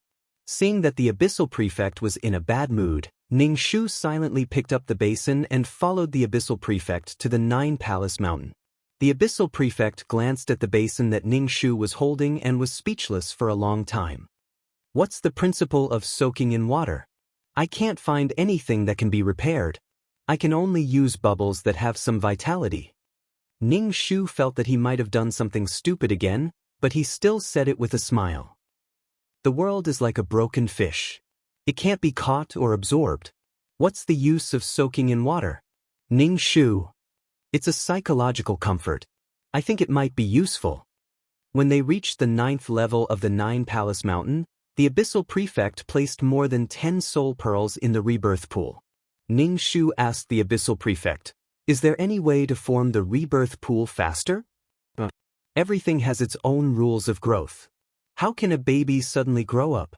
It needs time and the accumulation of energy," the Abyssal Prefect said directly. Ning Shu rolled his eyes. At least he had placed more than 10 soul pearls this time. It should be fine to ask the Abyssal Prefect a few questions. He was thick-skinned. "What's the use of those cannonballs? I can see that those monsters are very scared," Ning Shu asked. If he didn't ask clearly, he wouldn't be able to eat. No, he would feel uncomfortable all over. For a race that has reproductive cancer and can't reproduce, they are useless. The purpose of their existence is to reproduce. This is the worldview of insects. The corpses of insects that can't reproduce won't be eaten by their own race. They will be disposed of. Ning Shu. So the cannonballs killed the monsters' reproductive abilities? These cannonballs were good. Even if those monsters retreated, they might still be cleaned up. Ning Shu asked again, "Then what's the purpose of collecting the corpses?" The Abyssal Prefect glanced at Ning Shu but didn't say anything. "Isn't that something I should know?" Ning Shu changed the topic. "Why did my world return? Do you have 100,000 whys?" The Abyssal Prefect frowned. "Don't you know the situation of your own world?" Ning Shu said frankly, "I'm stupid. I really don't know. That's why I'm asking you. I hope you can tell me, since you provided me with the 9 Palace Mountain." The Abyssal Prefect. A world of faith is a world that is formed by someone continuously providing the world with the power of faith. Normal worlds are more resilient and have the ability to protect themselves. Ning Shu rubbed his head. He finally had some recollection. Back then, when she asked the silver-haired man about the ultimate martial arts, the silver-haired man casually said that a world of faith could form a world. At that time, she only paid attention to the second half of the sentence, which was that it could form a world. Then she excitedly began her journey to build a world. So, if only she had asked more about what it was about, it would have been a world of faith. Ning Shu realized that the silver-haired man was full of traps. How many traps could he leave behind with one sentence? Even if he wanted to build a world, he wouldn't even tell her the world's origin in one go. What a black-hearted profiteer. Speaking of which, Ning Shu hadn't been able to collect taxes from the silver-haired man even once. Then, there was only one question left. The abyssal prefect didn't answer what was the use of collecting monster corpses. Was it for eating? Just thinking about it made Ning Shu's stomach feel a little uncomfortable. Is Jingqing all right? The abyssal prefect Ning Shu asked. Jingqing? Ning Shu thought for a long time, but he didn't have any recollection of Jingqing. I don't know anyone called Jingqing. The abyssal prefect smiled meaningfully. Ning Shu, actually, collecting corpses is for the Sea of Law. The abyssal prefect suddenly said, the Sea of Law has existed for too long. Nothing can escape the ravages of time. What happened to the Sea of Law? The Sea of Law was the place where planes were born. If there was a problem with the Sea of Law, would there be a problem with the plane too? After all, it was the source. The Sea of Law no longer gives birth to laws. Without laws and rules, it can't give birth to new planes. There are also planes that need to evolve and absorb rules. The Sea of Law can't provide them. It's like the roots of a tree that can't absorb nutrients for the branches and leaves. Ning Shu. Why did he suddenly tell her this again? /BK. Chapter 2305. She could only owe Mo Ming this favor. When the time came, she would ask Mo Ming what he needed and return the favor. Bonehead had helped her the most, but she wasn't as powerful as Bonehead. Ning Shu, go to the tent. A messenger came to inform Ning Shu. Ning Shu. She didn't want to go. This was clearly a negotiation between the higher-ups. Why would she go? If she couldn't squeeze into this circle, then so be it. What's wrong with you? People ask you to go to the tent every few days. The man in the Cheongsam raised his eyebrows. Ning Shu. I also want to know what's wrong with me. I feel like a clown. It might not be a good thing. The man in the Cheongsam said. Ning Shu. Why do we have to hurt each other like this? She followed the messenger to the tent. Ning Shu was very scared and didn't want to go in. Who knew if it would threaten her life? She survived on the battlefield, but she didn't expect to die at the last moment. Ning Shu's imagination came up with all kinds of conspiracies. In the end, she succeeded in scaring herself to death. Come in. A voice came from the tent. Ning Shu hesitated and lifted the curtain. The table in the middle of the tent was full of people. When Ning Shu entered, everyone stared at her. Ning Shu. Li Wen pulled a chair. Sit here. Ning Shu. The two sides were clearly separated. Was it really suitable for her to sit on the enemy's side? Ning Shu. Okay. It didn't matter where she sat. Ning Shu sat beside Li Wen. She stood on her tiptoes and kept shaking her legs. Li Wen glanced at Ning Shu's legs. Sister, how have you been recently? Ning Shu was already numb to her identity being exposed. Moreover, she and Li Wen had met in two different worlds. I'm also doing very well. Ning Shu said. The negotiation continued. Ning Shu and Li Wen chatted. Little Mouse said that he sensed a familiar soul on the other side. When I saw that it was you, I called so many people to ask you to come over for a chat. Ning Shu. Ning Shu was practically gnashing his teeth, and his voice was squeezed out from the gaps between his teeth. I thank you. Ning Shu suddenly felt powerless. He lowered his head and was too lazy to speak. As for who Mouse was, he didn't care who he was. Fragrant Wind was in charge of the main negotiations. Ning Shu's heart was in turmoil as he listened to the negotiations between the two parties. 8 million world essences? Millions of planes? Millions of planes? Ning Shu was speechless. 8 million world origins. Oh why did she feel that collecting 7 summoned mystical dragons was already very difficult? The moment she opened her mouth, she asked for millions of summoned mystical dragons. Ning Shu expressed that his horizons had been broadened today. She even wanted a plane. Hearing these demands, Fragrant Wind only had a cold smile on his face. He didn't have a million world origin, but he had 500,000 words. As for planes, he didn't have a single one, but he did have a few million kilograms of plane fragments. If they wanted to talk, they would talk. If they didn't want to talk, they would pull them aside. Fragrant Wind's attitude was very rude and arrogant. He also asked the other party to hand over 1,000,000 bugs. As for these bugs, they would definitely be killed to fill the sea of laws. Actually, Ning Shu felt that this side wanted to continue fighting. They didn't care about peace talks at all. In fact, plane fragments could also be eaten. In fact, the taste should be about the same. However, one was trash and the other was fresh. They probably had the taste of expired food. The usually broken planes, plane fragments, and plane trash were all collected. There was no way to completely exterminate this race. No matter what, they would have to eat all the planes. They had no choice but to take out some things. The plane fragments contained various rules and heavenly axiom information. However, they weren't as good as a complete plane, but they could still make do. The negotiator on the bug's side was a naked gray-haired man. He was expressionless as he stated various conditions. Li Wen's whole body was filled with a domineering aura. She introduced the man wearing wooden clogs sitting beside her to Ning Shu. He was pretty man, this is Mouse. Ning Shu greeted. She couldn't forget the waves of monsters rushing towards her. The handsome man called Little Mouse looked at Ning Shu from head to toe, rolled his eyes, and moved his gaze away. Ning Shu also rolled her eyes. She listened to the negotiation conditions of the two sides. If possible, she wanted to buy 2 world origins. The light and darkness world origins. Oh, she forgot. Her world was about to collapse. She didn't know if the light and darkness attributes would be useful. Her OCD was about to be completed. Once she gathered 7 world origins, she would be able to summon a world.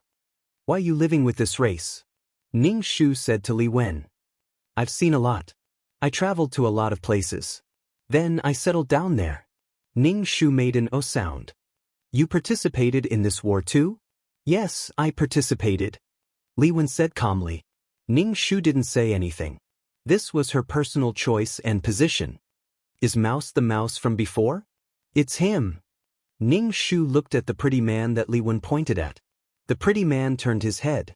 His narrow eyes looked at Ning Shu with disdain. You're a will-the-wisp, yet you want to illuminate others. Ning Shu was speechless. Aren't you condemning Li Wen in your heart? She's a person of this plane, but she's standing here. She's bemoaning the state of the universe and pitying mankind. She wants to stand up for all the planes, the pretty man said. Ning Shu said, how can a person without a dick like you understand my thoughts? Although Ning Shu spoke very softly, she still managed to silence everyone in the tent. Many naked human-shaped insects lowered their heads and looked down at their nether regions. The fragrant man glanced at Ning Shu and continued to negotiate. Ignorant, stupid, disgusting, ugly. The pretty man labeled Ning Shu. Ning Shu mouthed, I don't have a dick. They came to the tent to meet acquaintances. When they left the tent, they would still have to fight. This was not a war between good and evil. For these monsters, these planes were their food. Why couldn't they eat their own food? The other side had to protect the lowly and weak creatures living in their food. They didn't let them eat. Wasn't that abominable? Damn it. Just because they had to protect the insects in the cabbage, they weren't allowed to eat the cabbage. Besides, the insects would eat the cabbage too, okay? These creatures were harmful to the planes. For this side, they had eaten the planes. What were they doing here? The creatures inside were all dead. It was all for survival. Ning Shu only wanted to live and become stronger. No one could take away her life and the things she cherished. As for other things, Ning Shu felt that she was too busy with her own affairs. She didn't have the mood to care about other people's affairs. Ning Shu felt that her aura was incompatible with this mouse. Even if she met the mouse first and couldn't get along well, it likely went. If their auras were incompatible, they wouldn't get along. He rolled his eyes. Ning Shu just put on an unfathomable expression. This expression was almost an all-purpose expression. It could be used in any situation. As for the meaning behind it, she could figure it out herself. The pretty man looked at Ning Shu. Her eyes were very cold. Ning Shu felt that the pretty man must be jealous. The reason was Li Wen. Chapter 2306. When the two sides were almost done talking, the wooden puppet man nodded to the naked negotiator, indicating that the conditions were acceptable. Next, the two sides exchanged their resources. Ning Shu heard the beautiful man say, "Send over the soldiers who were shot." It was the sterilized monster insects that were sent over to fill the Law Sea. Ning Shu just raised his eyebrows. Without the insects, the Law Sea would not be able to maintain the normal operation of the billions of planes, but these monster insects were abandoned just like that. Fortunately, they were not sent over as captives. The higher-ups of these insects were probably afraid that the Law Sea would have problems. If the Law Sea had problems, what would they eat? How would they reproduce? Even if they ate their own kind, there would be a day when they would be eaten up. After the negotiation, Ning Shu left the tent. Li Wen said to Ning Shu, "Sister, what do you plan to do next?" "Li Wen, you want to bring this ghost fire guy to my land? I definitely won't agree. I don't want to hear every day, 'You're cruel, you're heartless, you're inhumane.'" The wooden puppet man suddenly exploded. "Ning Shu, TKSK, you're so angry. I'm not going." Ning Shu said to Li Wen. Li Wen did not force Ning Shu at all. She just casually said, "What do you want?" The beautiful man's eyes were like steel blades that scraped Ning Shu. "If you dare to ask for anything, I'll let my subordinates tear you to pieces." "I'm so scared." After the war was over, she would hide in the back. There were so many soul armies stationed in the front. "Why are you doing this?" Ning Shu asked Li Wen. "Just treat it as returning a favor. What do you want?" Li Wen asked. "Can I really do anything?" Ning Shu rubbed his hands and asked. "Li Wen." The wooden puppet man looked at him with raised eyebrows. Ning Shu. He was full of dog food. If these two had nothing to do with each other, Ning Shu would use the Cheongsam man's fan as a bet. "Give me the light and darkness elemental world's origin." Although they didn't know why Li Wen wanted to return a favor, they couldn't talk about favors. Mei Nan's angry expression abruptly stopped. Then she smiled triumphantly and said to Li Wen, "Just give her 2 worlds origins, don't interact with her anymore in the future." In any case, the other party had already compensated a few million worlds origins. Ning Shu felt a chill run down his spine. This was the first time he had seen such a powerful person with a love brain. Sure enough, a race with reproductive cancer was different. Mating was the most important thing in life. Li Wen felt somewhat helpless towards the handsome wooden dummy. He nodded towards Ning Shu and said, "Other than these 2 things, what else do you want?" 2 is enough. Ning Shu didn't ask for much and felt that she had taken advantage of the situation. However, because of these monsters, she had even lost her own world. Give her 2 world origins with the attributes of light and darkness. The beautiful wooden puppet man called out to the naked person beside him. "King, the other party didn't give much light and darkness elemental worlds origins this time. We can't give her the light and darkness elemental worlds origins." "See, we don't have it. You still have the cheek to ask for it?" The beautiful wooden dummy Ning Shu spread his hands and said. Ning Shu was speechless. Crazy. As long as he thought of the overwhelming number of monsters targeting him, Ning Shu looked at the beautiful wooden dummy with hatred. Perhaps he wanted the monsters to capture her, but he couldn't rule out the possibility that he wanted to kill her. Ning Shu's eyes were blazing as he looked at the beautiful wooden dummy. Ning Shu turned to Li Wen and said, "Brother, don't tell me you're this guy's forbidden mate. Don't mix around with him, come over here." "Bullshit, I'm his forbidden mate." The beautiful wooden dummy scolded loudly. Ning Shu, profound meaning. He remembered that when Li Wen was the emperor, he had concubines and children. Why did he like this type of person now? He probably traveled to many places and saw many things. He opened the door to a new world. "King, the subordinates, you don't want the origin of the 5 elements?" Li Wen said. Ning Shu shook his head. "Then you owe me a favor." "Cunning woman." The beautiful wooden dummy dragged Li Wen away. Li Wen and Ning Shu waved their hands. Ning Shu also waved his hands. After thinking for a while, he turned around and returned to the tent.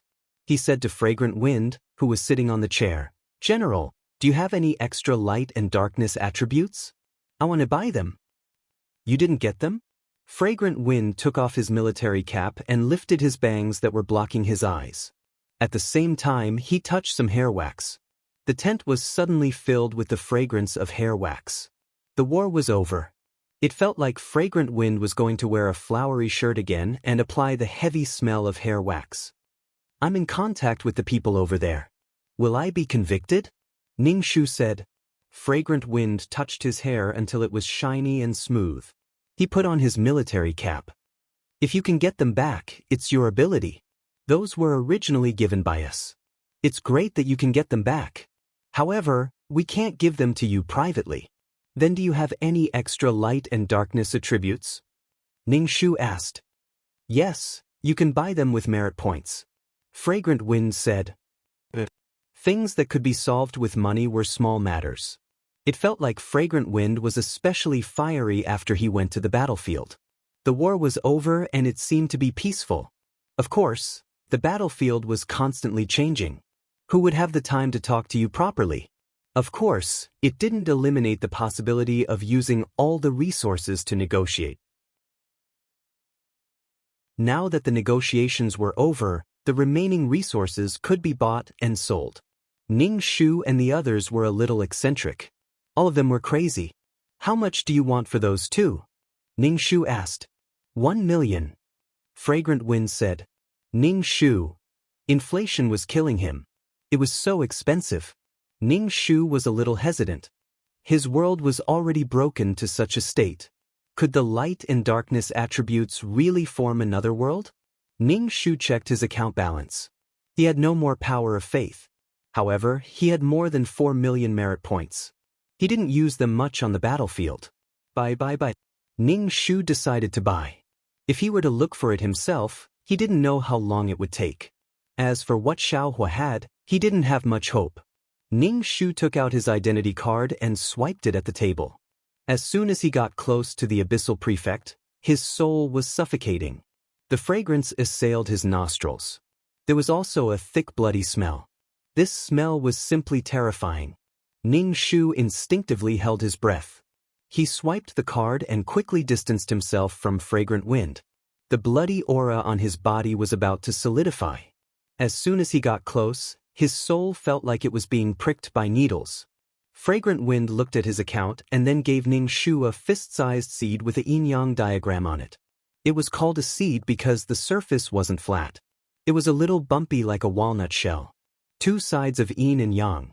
Seeing this thing, Ning Shu felt that the thing on Xiaohua's body couldn't form the world's origin. It was hard for Xiaohua to carry 2 stones around every day. Chapter 2307. Ning Shu took the world's origin and left the tent, returning to the place where the law incarnation was stationed. Before he came, there were originally thousands of law incarnations, but now there were only 200 to 300 of them. The team was empty in an instant. Many law cities no longer had city lords. Those who had follow-up missions would slowly comprehend the law and fill in the gaps. It was like leaks. After a while, they would grow again. As long as the root of the leak was still there, more leaks would emerge. Too many people had died. Not only were they dead, but the law imprints were also gone. Ning Shu felt very lucky to be able to snatch a wood-type law. Moreover, it was the wood-type law of water and wood. Ning Shu walked over and said to the man in the cheongsam, "The war is over." "It's really over?" The man in the cheongsam raised his eyebrows. "You don't seem to believe it. We've already negotiated." Ning Shu sat down cross-legged and took out the light and darkness world's attributes. He placed it in the peerless martial art. He did not know if the broken world could absorb the light and darkness world's origin. Now that the world's origin had been collected, but the world was broken into such a state. Ning Shu only felt a little melancholy before recovering. After all, his life was saved. There was a chance to repair the world. "Since the war is over, why aren't you retreating?" The man in the cheongsam held a fan in his hand. He was probably in a hurry to repair the fan. "I guess we'll have to stay here for a while. The Soul Army would probably have to stay here forever." Perhaps the monster insects would come back and continue to fight after taking the item. Ning Shu looked at the peerless martial art. There were still no changes. He guessed that it would not be able to absorb the world's origin for a while. Ning Shu had been paying attention to the world to prevent the world's origin from being devoured by the law of nothingness. Instead, it strengthened the law of nothingness. The black hole is closing. The man in the Cheongsam saw the black hole on the opposite side slowly converge and finally disappear. The passage is closed. Looks like the war is really over. Ning Shu let out a long breath. He had finally survived. However, the other party still had to send millions of insects to fill the Law Sea. With so many corpses thrown in, how polluted would the Law Sea be? Before the new Sea of Law was formed, they had to throw corpses into it. Although the corpses of monsters had rule laws, it was very harmful. There was a high chance that a newly born plane would be deformed or a plane that had collapsed. It was enough to drive the mission enforcers crazy. In addition, the organization had killed a large number of mission enforcers. Why do I feel like I'm done for? However, the Abyssal Prefect said that the Sea of Law could hold on for a long time. Maybe when she died, the Sea of Law would still be standing. She didn't expect Li Wen to be on the other side of the black hole. Her life's fate was truly indescribable. She had painstakingly climbed up and became the weakest existence on this battlefield, but Li Wen was already very strong. Li Wen's cultivation was probably very strong. Perhaps they would meet again on the battlefield. You guys can disband now, the messenger said to the Law Incarnation. Everyone was so excited that their souls were trembling. It was over. They had survived. All of a sudden, many people left the battlefield through the system, not wanting to stay for even a moment longer. Ning Shu also planned to leave, but before he left, he wanted to see Mo Ming. However, there were too many soldiers. Ning Shu looked around slowly, especially when everyone was wearing the same clothes. It was even harder to find him. Ning Shu asked around and finally found Mo Ming in the crowd that was taller than her. Mo Ming was talking to a few soldiers. Ning Shu walked over after he finished talking. Mo Ming. Why are you looking for me? Mo Ming asked. Ning Shu noticed that the merit points on his chest had become 2 bars and said, "Congratulations, you've been promoted again." "Thank you." Then, the atmosphere became a little awkward. Ning Shu said, "The war is over. I have to go back." "Thank you very much this time. I wanted to return the merit points to you, but I wasn't strong enough. If you need anything, you can look for me." It was his first time on the battlefield and he was inexperienced. Okay. Mo Ming nodded. Then, the atmosphere became silent again. Ning Shu was speechless. Other than fighting, what does your army usually do? Ning Shu wanted to know. He remembered that they had the right to report. If there was something that could not be handled in the plane, the Soul Army would appear. We have to manage billions of planes. Once something happens, we have to deal with it immediately. If there is a plane war, it is a war between planes. We have to send people to suppress it. Also, if there is a sudden collapse of a plane that cannot be controlled, we have to send people, Mo Ming said. It was quite tough. It was similar to mission enforcers. Mission enforcers dealt with small incidents, but they dealt with big ones. Okay, I'll remember this. If you need anything in the future, you can look for me. I'll try my best to help. Ning Shu said and waved goodbye to Mo Ming. After returning to the system space, Ning Shu lay on the sofa and stared blankly at the ceiling. Although the war had ended, Ning Shu could still hear the sounds of killing and wailing in pain. It was as if she was still on the battlefield. The war should be over. Ning Shu felt like she was in a trance. Ding dong. The sound of the chatting system suddenly rang in the quiet system space, startling Ning Shu. The fish in the spirit pool swayed their tails and the water rippled. Ning Shu opened the chatting system. It was a message from the main system. It said that it was a reward for the law embodiment on the battlefield. There was a one-time exemption and no taxes for 10 years. Ning Shu was speechless. If she did not pay taxes for 10 years, she would not be able to pay taxes for 100 years. It had nothing to do with her. A one-time exemption was too little. However, it was better than nothing. It felt like the organization did not give any rewards at all. Not paying taxes for 10 years was just a small amount. As for the one-time exemption, they were considered lucky. Those who died on the battlefield did not even have their lives, let alone rewards. If they wanted to live, they had to be strong.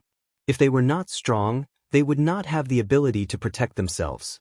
They would not have anything to protect themselves. They would not even have the right to speak.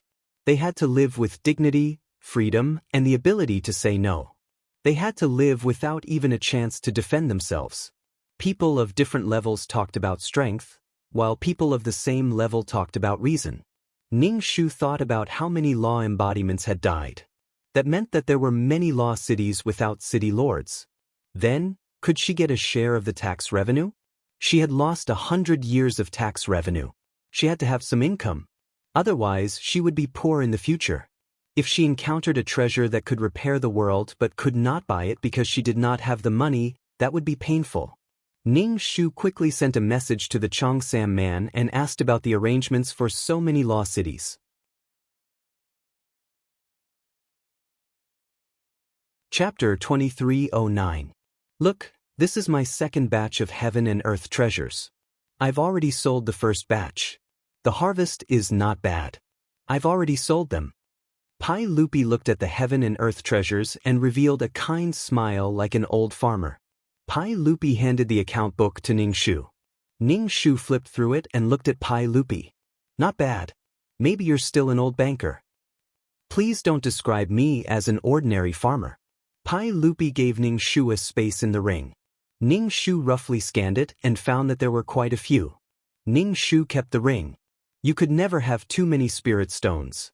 To support the world of reincarnation, 2333 still needed to take away 20%.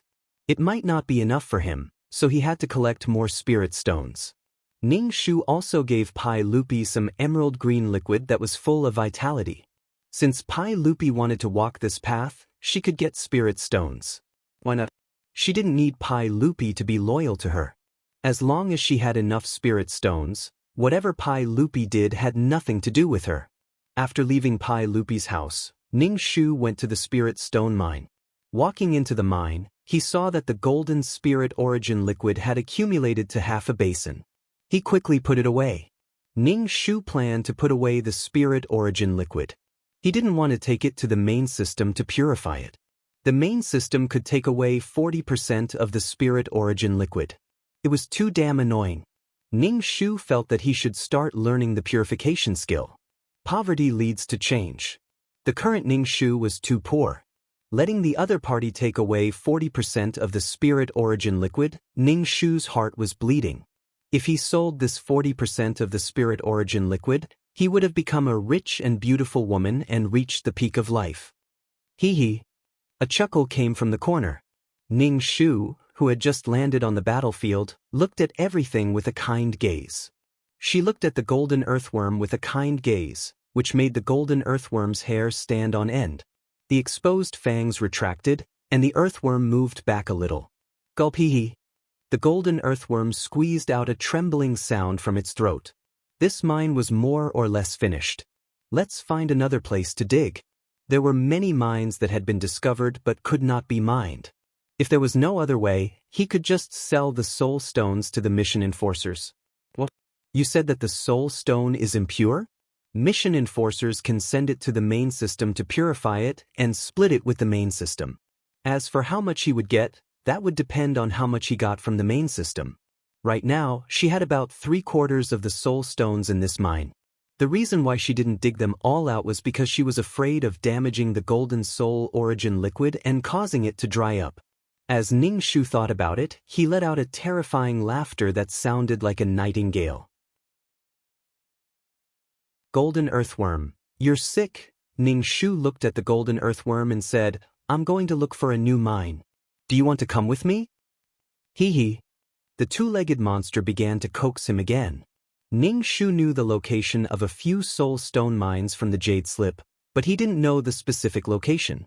When she was digging this mine, she took many detours. If she had the golden earthworm, she could save time and energy. Hee hee, why should I go with you? We'll split the soul stones we find, Ning Shu said. I can find it myself.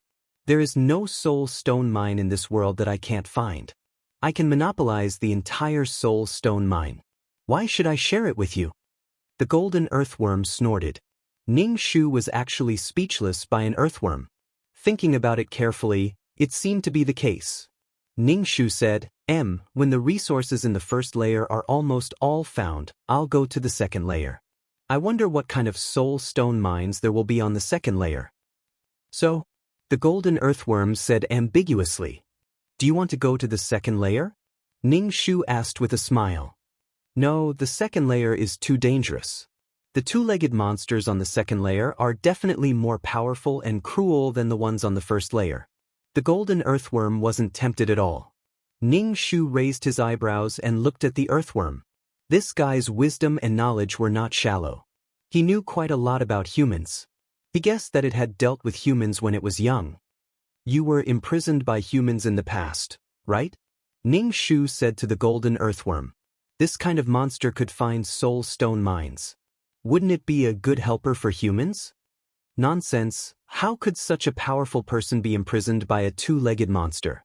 I can poison these people to death. The golden earthworm was like a cat that had its tail stepped on. Ning Shu looked at the earthworm with a compassionate gaze. Poor thing, why are you so pitiful? The golden earthworm was speechless. Crazy.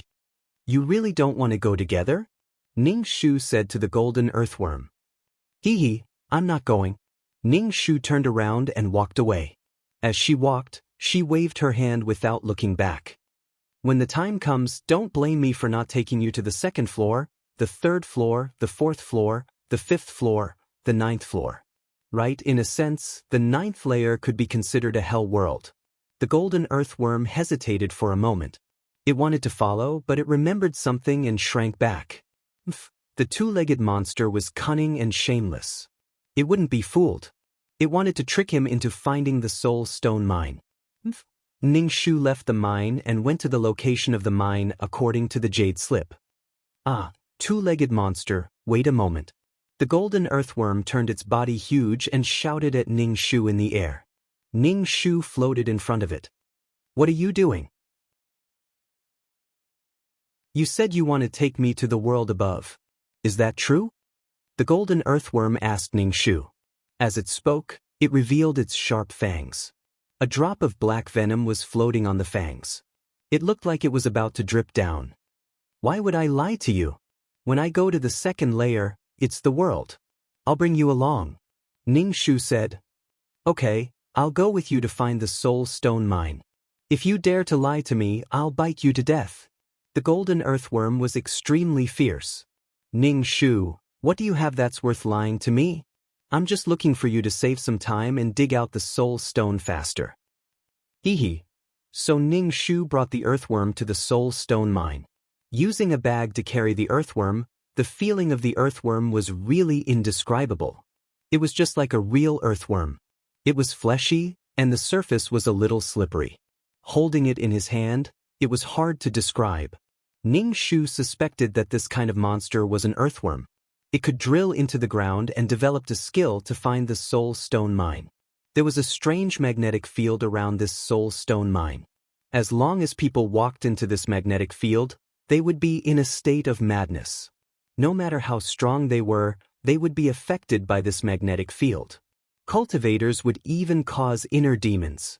Even if their soul body entered, their soul would dissipate. Ning Shu withdrew one of his feet from the magnetic field. He felt very uncomfortable. The situation of this mine was more dangerous than the previous one.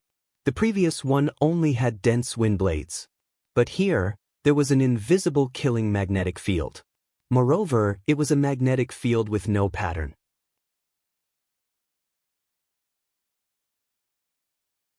Chapter 23:10. Ning Shu felt that there should be a lot of ores in this mine. Any creature that entered the magnetic field would die, and there should be a lot of souls buried here. Ning Shu threw the bag in his hand into the magnetic field. The earthworm immediately crawled out of the bag and wriggled out of the magnetic field. It cursed at Ning Shu, "Damn two-legged monster, you want to kill me, don't you?" Sure enough, two-legged monsters are so vicious, so cruel, and so inhumane. Ning Shu said, I thought you could resist this kind of situation. Hee, then I thought you could resist this kind of situation. The earthworm kept muttering, cursing Ning Shu for being treacherous, vicious, and cruel. Ning Shu sized up the mountain range. What exactly formed such a chaotic and terrifying magnetic field? Can we go around this area from underground? Ning Shu asked the earthworm. Are you unwilling or unable to? I don't want to, and I also can't. I've been here before, and it's not easy to mine. That's why I chose a safer place. The earthworm shrank into a ball and moved away from Ning Shu. In other words, the ore veins in these dangerous areas were more dangerous than the previous. The ore veins that were not dangerous had already been occupied. It was because of the danger that these ore veins had been preserved until now. Ning Shu still wanted to take this mine. A mine that had existed for a long time must have a lot of soul stones. Two tall mountains stood opposite each other. Ning Shu felt that the chaotic and terrifying magnetic field was definitely because of these two mountains. Would he be able to mine after dealing with these two mountains? If he wanted to deal with these two mountains, the mountains were in the center of the magnetic field. The entire mountain range was enveloped by the chaotic magnetic field. There was not even a single bird in the sky. It was simply a land of death. Ning Shu was a little reluctant to give up such a soul stone mine. The chaotic magnetic field enveloped the entire soul stone mine. If he wanted to sleep late, he would have to endure the magnetic field's disturbance. No one could stay in the chaotic magnetic field for a long time. Moreover, Ning Shu was mining alone. Under the magnetic field, her soul would be disturbed by the magnetic field. What should he do? Ning Shu sat on the ground, propping up his chin as he looked at the distant mountain range. The earthworm propped up its body. It had two golden horns on its head, and it looked at the mountain range like Ning Shu. Let's go somewhere else. The normal ore veins must have been mined out by others, and the soul stones must have been taken away by the big families. We still have to mine this ore vein. Ning Shu propped up his chin and tapped his face with his finger. Then let's go to the second floor. Didn't you say you could go to the second floor?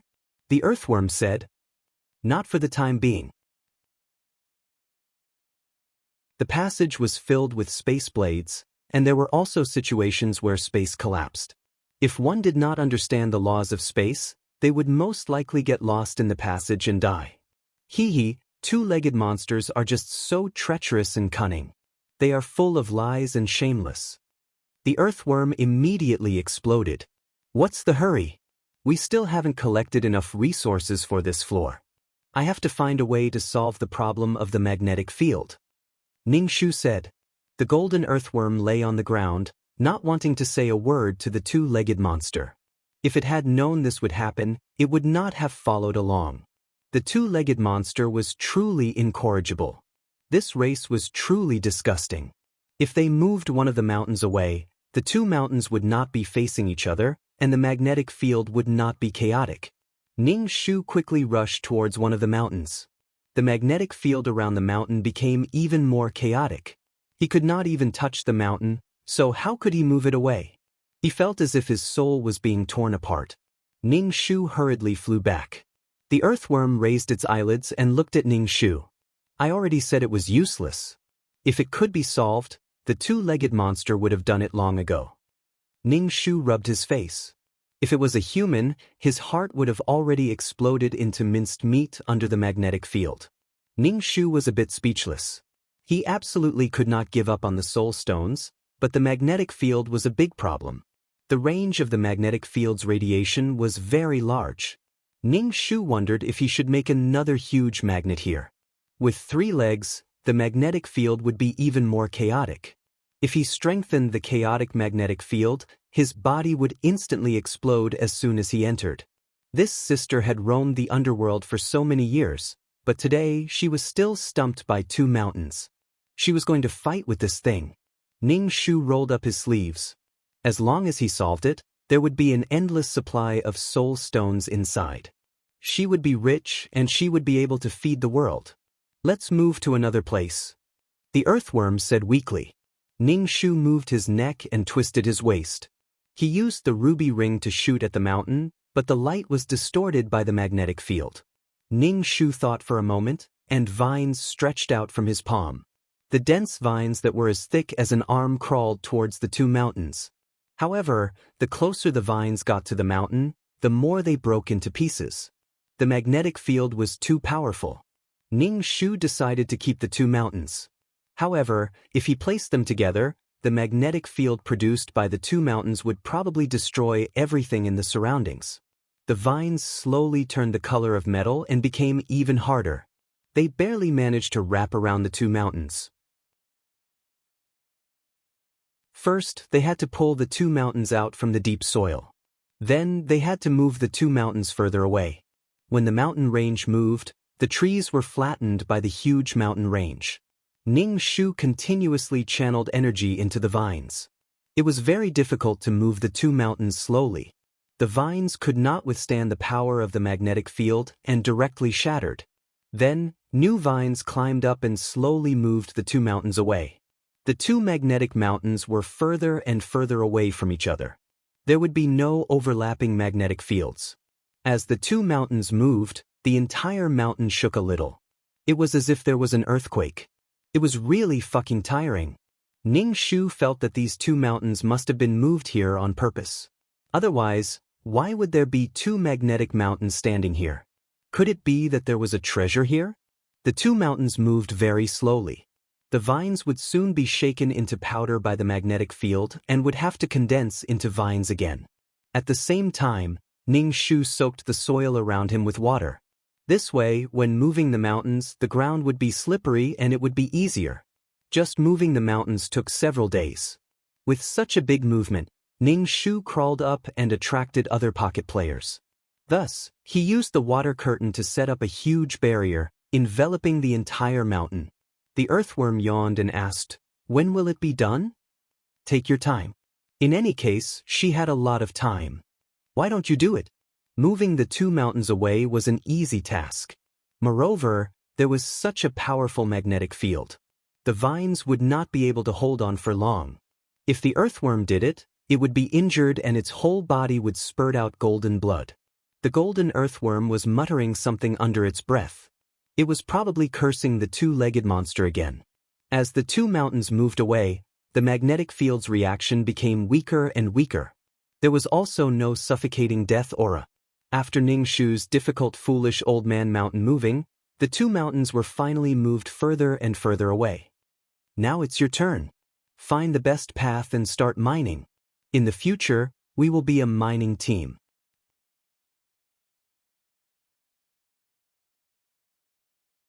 Chapter 23:11. The golden earthworm kept muttering to itself. Ning Shu really wanted to step on its body. Be more efficient with your work. The golden earthworm burrowed into the ground. It looked meaty, but he didn't expect it to be so good at digging. Ning Shu waited for the golden earthworm to come out. After a while, the earthworm came out and said to Ning Shu, "There aren't many soul stones. There aren't even golden soul stones." Ning Shu was speechless. "That's impossible," Ning Shu said as he pinched his neck. "There really aren't any. Do you think I don't know how many soul stones there are in a mine? Are you doubting my ability?" The golden earthworm said coldly, "I'm not going with you. Anyway, I'm eating these broken things." "Really?" Ning Shu asked. "There really aren't many. If you don't believe me, you can dig." Ning Shu didn't give up. He took a shovel, hammer, and various other tools and started digging. "As expected, you still don't believe me. Do you think I'm a treacherous and disgusting two-legged monster? You're full of lies. I'm too lazy to come." Ning Shu dug with his butt sticking out. Finally, he dug out a soul stone. Ning Shu took the soul stone and shone it with a flashlight. It was a defective low-grade soul stone. This kind of soul stone was similar to a stone in Ning Shu's eyes. It had almost no soul power. However, Ning Shu still put away the soul stone. Then he dug all the way inside. The quality of the soul stone was still the same. The deeper he went, the better the quality of the soul stone, but the quality wasn't good. Ning Shu felt that the soul stone took up space even if he put it away. See, I told you. The soul stones here aren't good, the golden earthworm said as it followed behind Ning Shu. Ning Shu continued digging. He spent so much effort to move the two mountains, but the soul stone was actually like this. Ning Shu's heart turned cold. I'll dig some more. At worst, I'll just hollow out the mountain. Ning Shu did not give up and continued to knock. The quality of the soul stone made Ning Shu feel very depressed. Stop digging. I've already said that there are only a few low-quality soul stones in this place. The golden earthworm continued to chatter. It was not angry that Ning Shu questioned its professional ability. Ding. Ning Shu dug up a hard stone wall. The tools in her hands could cut through iron like mud. That was very powerful. Otherwise, mining wouldn't be so easy. But this stone wall, Ning Shu only left some marks on it with her shovel. Come here and drill, Ning Shu said to the fleshy earthworm. These earthworms could penetrate anything. The earthworm rolled its eyes and began to drill inside. However, halfway through, it retreated. I can't. This thing is too hard. I can't drill through it. TSK. Ning Shu shook her head, put down the shovel, took out the ruby ring, attached spiritual force and soul force, and shot a ray of light at the wall. Under this ray of light, a dog hole cracked open in the wall, which could be drilled in. Ning Shu put away the ring and released her spiritual force to scan the situation inside. Ning Shu's heart was really in a mess. There was still a wall inside. She could only take out the ring and shoot a ray through the previous hole. Ning Shu bent down to take a look. There was still a wall inside. This is a scam. Ning Shu expressionlessly shot the ray and finally fell down. Layer by layer, Ning Shu climbed in one hole after another. There must be some treasure inside. The golden earthworm followed behind Ning Shu and climbed out of the last hole. Ning Shu felt that it was dark. She used her spiritual force to scan and found that this was a square secret room. However, the secret chamber was filled with soul stones, all of which were golden in color. Liquid seeped out from the gaps between the soul stones and the soul stones. The liquid gathered together and dripped onto the ground. Golden grass grew on the ground, and a golden flower bloomed on the grass. The flower bud wrapped around a baby that looked like it was curled up. It was only the size of a thumb, but it had all 4 limbs and closed eyes. Wow, this is good stuff. Wow, I like it. The golden earthworm suddenly rushed towards the golden grass. Ning Shu stepped on it, and with a puff sound, the golden earthworm vomited blood. There is a barrier over there. You will die if you get close. Ning Shu frowned. In addition to the golden grass, there was also a skeleton. This skeleton was sitting in the corner. It was estimated that its cultivation was very strong when it was alive. The skeleton did not decay, but it was a dry corpse. The golden earthworm wanted to curse, but now it retreated. If he guessed correctly, it was set up by a skeleton when it was alive. Then what was this thumb-sized baby? It was golden all over, and it grew from the grass watered by the golden soul source liquid. Ning Shu took out the ruby ring and shot a ray of light at the enchantment. The enchantment dimmed a little after being hit by the ray of light. It also weakened a little. Ning Shu shot another ray, and finally the barrier broke under the corrosion of the light of time. The golden earthworm carefully crawled to the side of the golden grass and breathed in the scent of the flower. Ning Shu went over to take a look. He felt that the baby was really small, as if it was a baby carved out of gold. It was too rare. What do we do now? The golden earthworm asked Ning Shu. Ning Shu asked, you deal with soul stones every day. Do you know that? You don't know. Ning Shu did not know what to do now. After all, the world was big, and there were too many strange things. There were also many ways to give birth to life. Could it be that a baby was about to be born? Kachaka. There was a sound in the secret room. Ning Shu looked around and found that the mummy in the corner had stood up. It stood up. The golden earthworm was so scared that it crawled to Ning Shu's body and shivered. Ning Shu was speechless. Damn, it was so powerful when it was dealing with her. Now it was so scared when it saw a mummy. Ning Shu put the ring on her finger and looked at her hand. She said lightly, You're just pretending to be mysterious. Scram. A hoarse voice came out of the mummy's throat.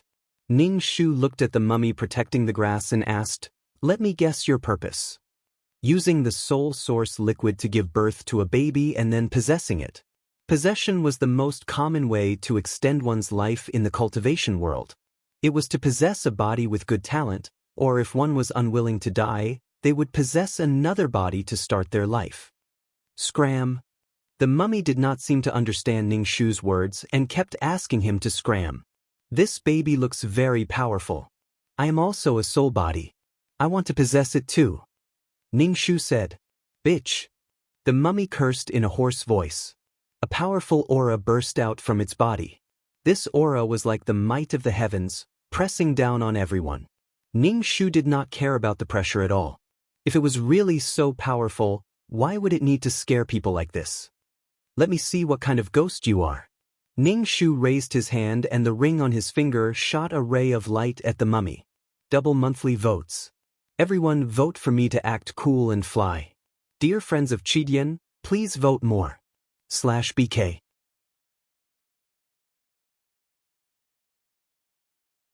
Chapter 23:12. The moment the time light touched the mummy turned into ashes under the corrosion of time, becoming a pile of ashes. Ah, cheap slave. The mummy roared furiously. A powerful soul escaped from the mummy, preventing it from turning into ashes like the mummy. This soul was a middle-aged man. His entire body was filled with a powerful aura. He should have been one of the top experts when he was alive. Cheap slave. The soul scolded Ning Shu. However, he was afraid of the ruby ring on Ning Shu's hand. He floated in the air and looked at Ning Shu and the earthworm on her shoulder. This place is mine. Hurry up and scram, or you'll have to bear the consequences. The soul had the demeanor of an expert, as if Ning Shu was an ant. As long as he left, he would not hurt her. Ning Shu rolled his eyes. If you want to fight, then let's fight. What's the point of acting? No amount of talking would be as practical as a fight. What is this? Why have I never seen it before? Ning Shu looked at the finger-sized baby wrapped in the flower bud. The world was big and there were many rare things. He knew that trees could give birth to life, but he did not expect that even grass could give birth to life. Scram. The middle-aged man had no intention of explaining. He roared, causing sand and stones to fly. It was a terrifying sight. Old man, you're hiding here. Don't tell me you're waiting for the child to mature? You've taken over a natural spiritual object. Aren't you afraid that you don't have the fortune? Ning Shu said with disdain. Speaking of which, the souls of 9 Palace Mountain could also cultivate. However, humans always had a strange feeling about their bodies. Their bodies were weak and easily damaged, but humans could not abandon their bodies. Even if they wanted to cultivate, they had to cultivate with their bodies. The body was their root. Even if this soul cultivated as a soul, it was still a very powerful existence. Now, it was squatting here, waiting for the flower to mature. Cheap slave, you dare to snatch this old man's things and spout nonsense? This old man will destroy your soul first. The middle-aged man's body exploded with a cloud of black mist. In the blink of an eye, it was in front of Ning Shu. Ning Shu pointed his finger and a water enchantment enveloped the cloud of black mist. The black mist crashed around in the enchantment, but it could not get out. Let me out. The middle-aged man smashed the barrier again and again, but it was like he was smashing into water. Even if he smashed a hole, the hole was gone in the next second. Ning Shu squatted by the grass and reached out to touch the baby in the bud. It was really small. This baby was only the size of Ning Shu's finger. With this touch, the baby actually turned over and closed its eyes to continue sleeping. It's alive. The golden earthworm was so scared that its body curled up like a caterpillar. Ning Shu, terrifying. Ning Shu asked the cultivator inside the barrier, "What is this?" "I don't know." "Oh." Ning Shu filled the barrier with heavy water. Even souls could feel their bodies sinking in the heavy water. It was as if their bodies were being torn apart. This was not a good feeling. The middle-aged man first gritted his teeth and endured it. Then he opened his mouth and wailed. Ning Shu ignored him. He reached out to poke the baby in the bud. The baby rubbed its eyes with its small hands and murmured like a baby. Finally, it opened its eyes. It was a pair of golden eyes. They looked around without focus. I'm scared. The golden earthworm quickly slid down from Ning Shu's body, not daring to look. Earlier, it was as fierce as a mountain king. Why was it like this now? What are you afraid of? Aren't you poisonous? You can even contaminate souls and soulstone mines, Ning Shu said. The baby opened its eyes for a moment before closing them again. Then it yawned and went back to sleep. A life born from a soulstone mine. Its entire body was formed from the essence of souls. Ning Shu stroked his chin and pondered. The golden earthworm was both drooling and fearful of this baby. Ning Shu opened the enchantment. The cultivator in the enchantment was in a sorry state. He was incomparably angry. He turned into a black mist and rushed towards the baby in the bud. If not for these people suddenly barging in, he would not have tried to seize this body before it matured. He had waited here for countless days. As long as he could obtain this body, his cultivation would definitely advance by leaps and bounds. He would be able to enter the 2nd level of the world, the 9th level of the world, and then out of this trial. In the cultivation world, he would be an unparalleled expert. He had waited for the flower to bear fruit. He had waited until he was haggard. He only needed to wait for a few more decades, but a lowly servant barged in.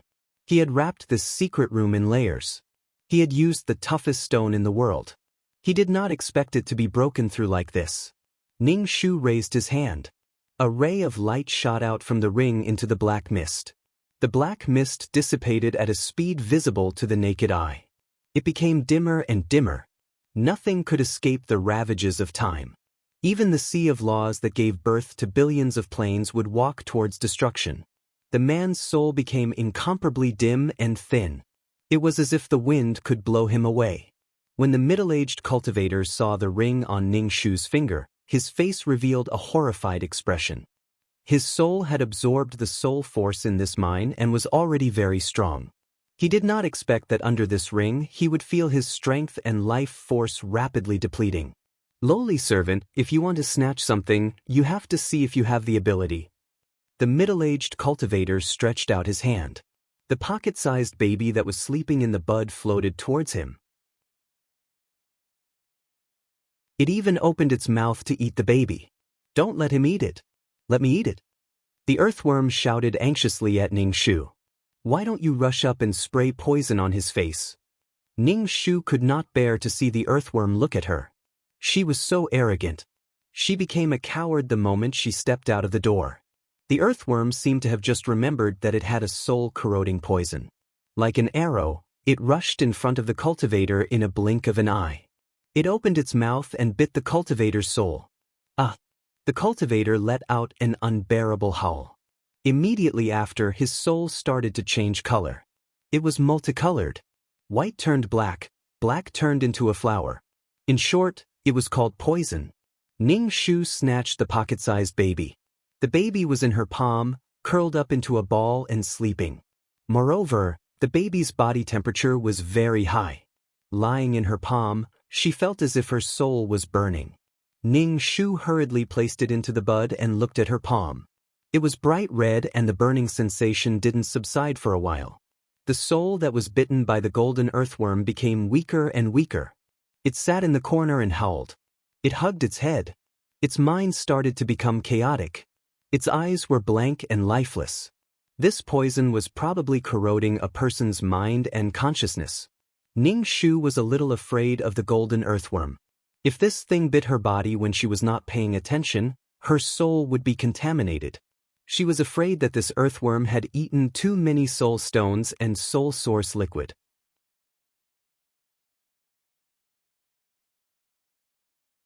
Chapter 23:13. The soul stone and soul origin were originally not pure. This poison should be the impurities and toxins in the soul stone. The earthworm removed them and turned them into venom in its body. It turned into a fool after being bitten. Ning Shu looked at the golden earthworm with an unfathomable gaze. Hee hee, now you know how powerful I am. If you dare to be disrespectful to me in the future, I will bite you to death, the golden earthworm said proudly. Can I eat this thing? Eat it if you can, Ningshu said. I'm a little scared. It feels a little familiar. Ningshu rolled his eyes. Hee hee. This is obviously a living thing, and it grew from soul origin. If you are not afraid of being weak, you can eat it, Ningshu said. It was only the size of a thumb now. He did not know if it would grow bigger in the future. Then I'll pass. I feel a little forced. The golden earthworm shook its head. While Ningshu was talking to the golden earthworm, the soul had been corroded into a wandering soul that had no consciousness. It floated around and didn't know where to go. Even if it bumped into a wall, it didn't know how to turn around. It just kept bumping into the wall and kept bumping into it. Ningshu looked at the soul that had become like this and touched his chin. He looked at the wandering soul and then at the earthworm. Finally, he said, "Give me some of your poison." This kind of thing was simply a killing machine for souls. Mission enforcers and the soul army were all souls. If something happened that he could not solve in the future, he could just pour the poison over. It was also a way to protect himself. No, I want to keep it to protect myself. If you dare to have any thoughts about me, I will bite you to death. The earthworm bared its teeth, revealing its sharp fangs. Black venom floated on the fangs. I will never believe the words of two-legged monsters. Two-legged monsters are the most vicious, cruel, and inhumane monsters in the world. The earthworm directly rejected Ningshu. Ningshu spread his hands. If the earthworm did not want to give it to him, then so be it. To be honest, he was afraid that the venom would drip on his body. Ningshu didn't know what to do with the baby in the bud. Moreover, it was clearly still developing and hadn't fully grown. At the very least, it didn't have any distinguishing features, so he didn't know if it was a boy or a girl. There were a lot of golden soul stones here, and they had formed a low-lying pool of soul origin liquid. Ningshu took out a basin and collected the accumulated soul origin liquid. This stalk of grass didn't lack the soul origin liquid. Drops of golden liquid dripped onto this stalk of grass. The earthworm also crawled to the side of the low-lying area and directly gulped down the soul origin fluid, causing its body to grow fatter. Ningshu was speechless. Looking at it made his heart ache. His heart ached. Think about it. These monsters eat high-grade stuff. They eat planes and drink soul origin elixir. They are living the life of a tycoon. Thinking about how she had tightened her belt and had no income for 100 years, Ningshu felt that she was really too pitiful. She had sinned. That's enough. How much do you want? Then don't pretend. You're only allowed to pretend. No one else is allowed to eat. Two-legged monsters are greedy, selfish, and vicious. Ningshu was too lazy to quarrel with it. Now he was worried about how to deal with this baby. Ningshu said to the earthworm, "Why don't you raise it and guard it here? It's obviously not mature yet." "I don't want it." The earthworm refused without even thinking about it. "It's too dangerous here. The two mountains have been moved away. There is no protective barrier at all. When someone comes, there will be demon beasts and two-legged monsters. You actually want to kill me? Why are you so smart?" Ningshu couldn't help but say. Ningshu thought that the two magnetic mountains had indeed been moved away. This was a soul stone mine. When the time came, someone would come to mine. "Move this away. Move it to the previous mine," Ningshu said. "Barely." The earthworm nodded in agreement. Ningshu took out a shovel and prepared to dig up the grass and take it to the soul stone mine where the earthworm was. There was also golden soul origin liquid there. "I can't pry it open." Ningshu took the shovel and dug the soil, but the golden ground couldn't be dug at all. "You loosen the soil." The earthworm wriggled its body, then drilled out from the other side and began to loosen the soil repeatedly. In the end, he almost died of exhaustion. Finally, the soil around the plant was loosened. Ningshu slowly pried the plant up and made a flower pot. He put it in the flower pot, then held the soil that was dyed golden by the soul origin liquid. He scooped up some soul origin liquid and watered it. He hoped that this flowering grass wouldn't wither. The pocket-sized baby in the bud was still sleeping soundly, as if it was in its mother's amniotic fluid, peaceful and peaceful.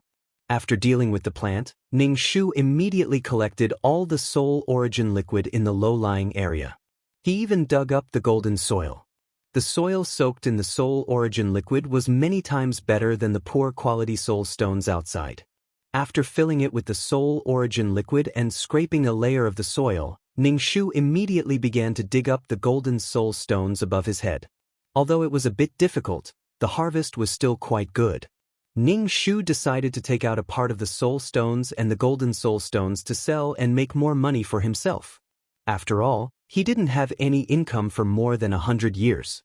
Ning Shu collected all the essence of the entire mine. As for the impurities in the soul stones outside, Ning Shu didn't plan to take them. If he had the time, it would be better to mine the mines in other dangerous areas. He didn't know what kind of harvest there would be. It was simply awesome.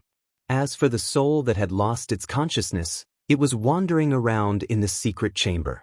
The soul was very vague, and even its facial features were somewhat unclear. Such a soul would sooner or later be absorbed by the heavens and earth and become a part of the soul stones. Let's go.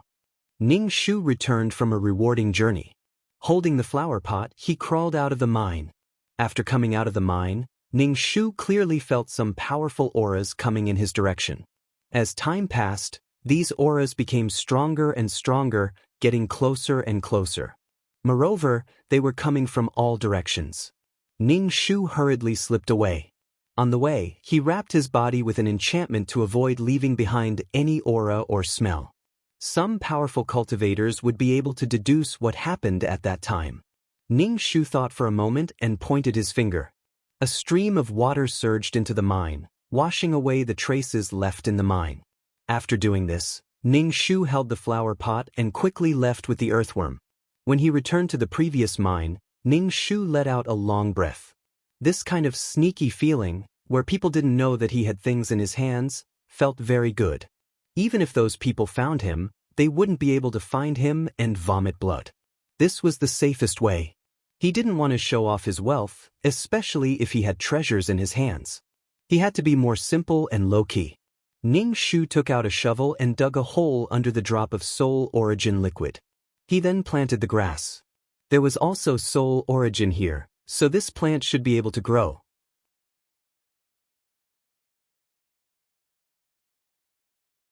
Chapter 23:14. After digging a hole, he carefully moved the grass from the pot into the hole and buried it. He then used a shovel to cover the surrounding soil. Why do we have to raise it? The earthworm didn't understand. We might as well eat it. It's already grown like this. Why don't we wait for a while and see what it looks like and what use it has? If we eat it now, there'll be nothing left. I've never seen anything like this before. What's wrong with waiting for a while? Ning Shu said. Was it because the grass could give birth to life? Or was it because the grass had been watered by the soul origin? It was a pity that the soul didn't have any consciousness. Otherwise, he could have asked him about it. But even if he did, he wouldn't have said anything. You'll have to take care of it in the future. Don't eat it. If I'm not wrong, your body will definitely be burned to ashes if you eat it. Ning Shu threatened the earthworm. Don't lie to me.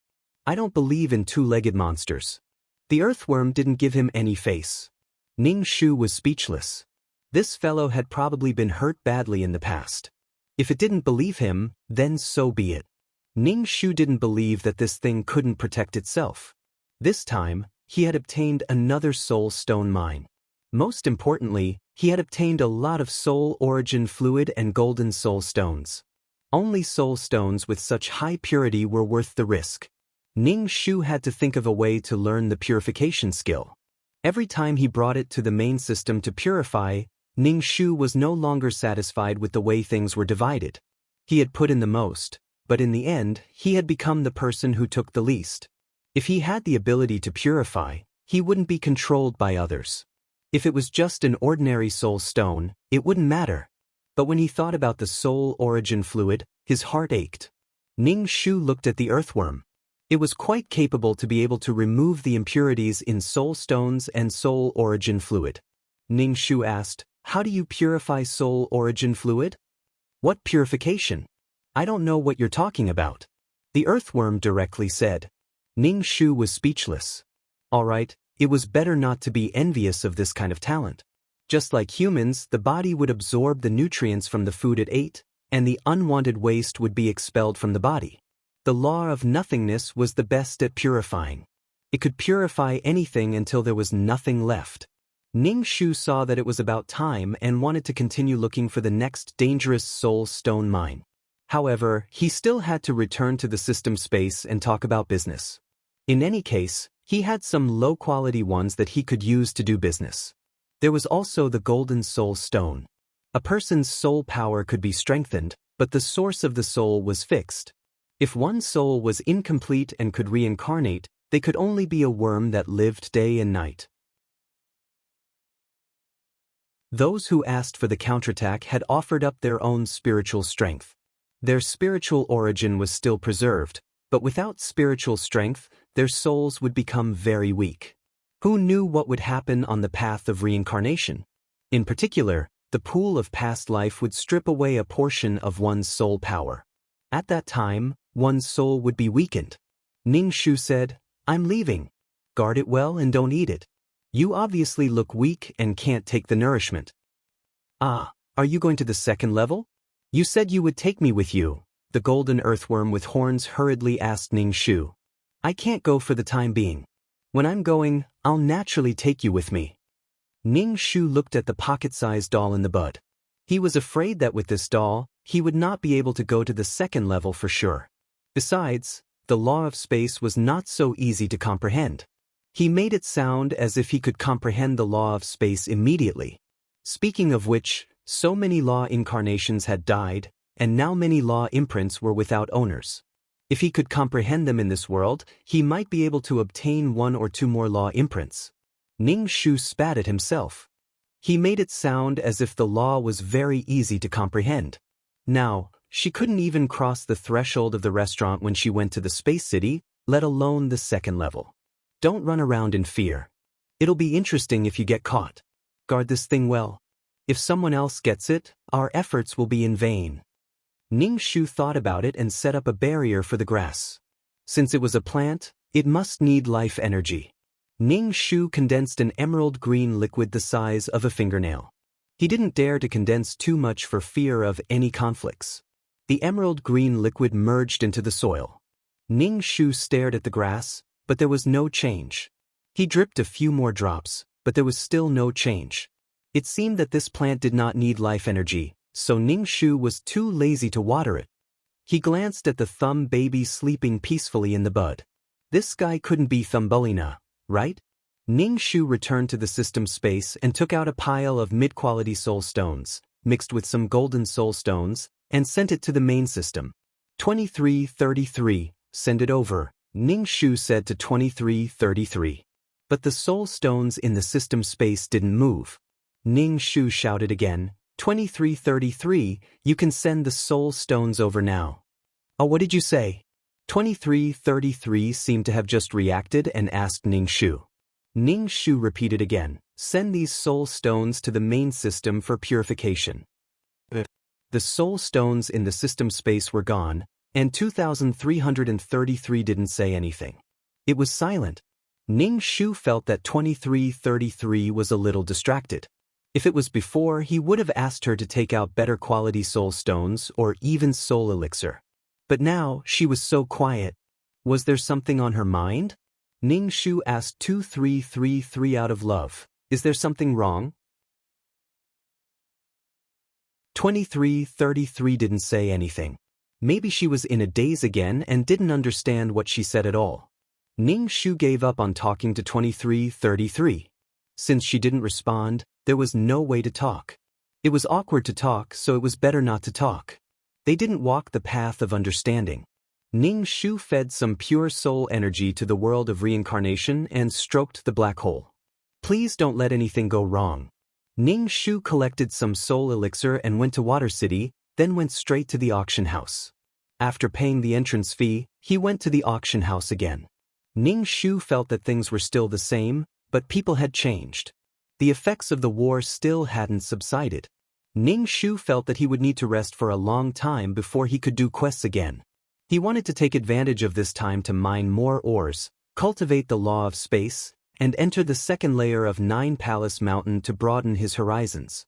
As for the ninth layer, Ning Shu felt that if he couldn't enter any world as easily as an abyssal prefect, it would be best if he didn't go to the ninth layer. What if he couldn't come out? Ning Shu felt that he loved to think too much. He couldn't even go to the second layer, so he was worried about the ninth layer.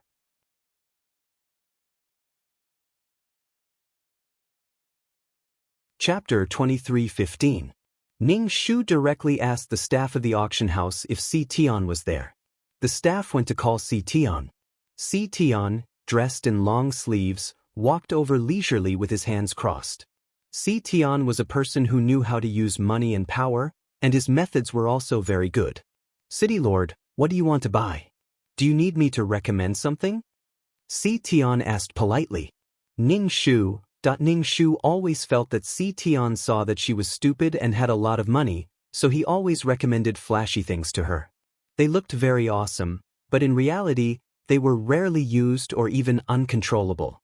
I'm not here to buy something, I'm here to sell something, Ning Shu said. Si Tian raised his eyebrows and found a private room. He sat down and said to Ning Shu, City Lord, what do you want to sell? Ning Shu took out a bottle of soul origin fluid and said, This is soul origin fluid. His Excellency picked up the bottle and opened the cap. It seems that there are still some impurities. Businessmen were like this. Ning Shu said, Even a trace of soul origin fluid is very precious.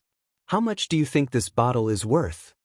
He remembered that Si Tian's gambling house used to gamble on soul origin fluid. Si Tian smiled. It is quite precious, but if this is pure, it will definitely be worth several times more. Do you have any pure ones? No, you can let the buyer take it to the main system to purify it. Ning Shu said, Even a trace of soul origin fluid is precious. City Lord, do you want to buy it to Si Tian or auction it? Si Tian asked. Ning Shu thought about it. If he sold it to Si Tian, this guy would definitely try his best to lower the price. He might as well auction it. The highest bidder would get it, and the auction house would take a commission. They also hoped to raise the price so that they could take more commission. Auction it.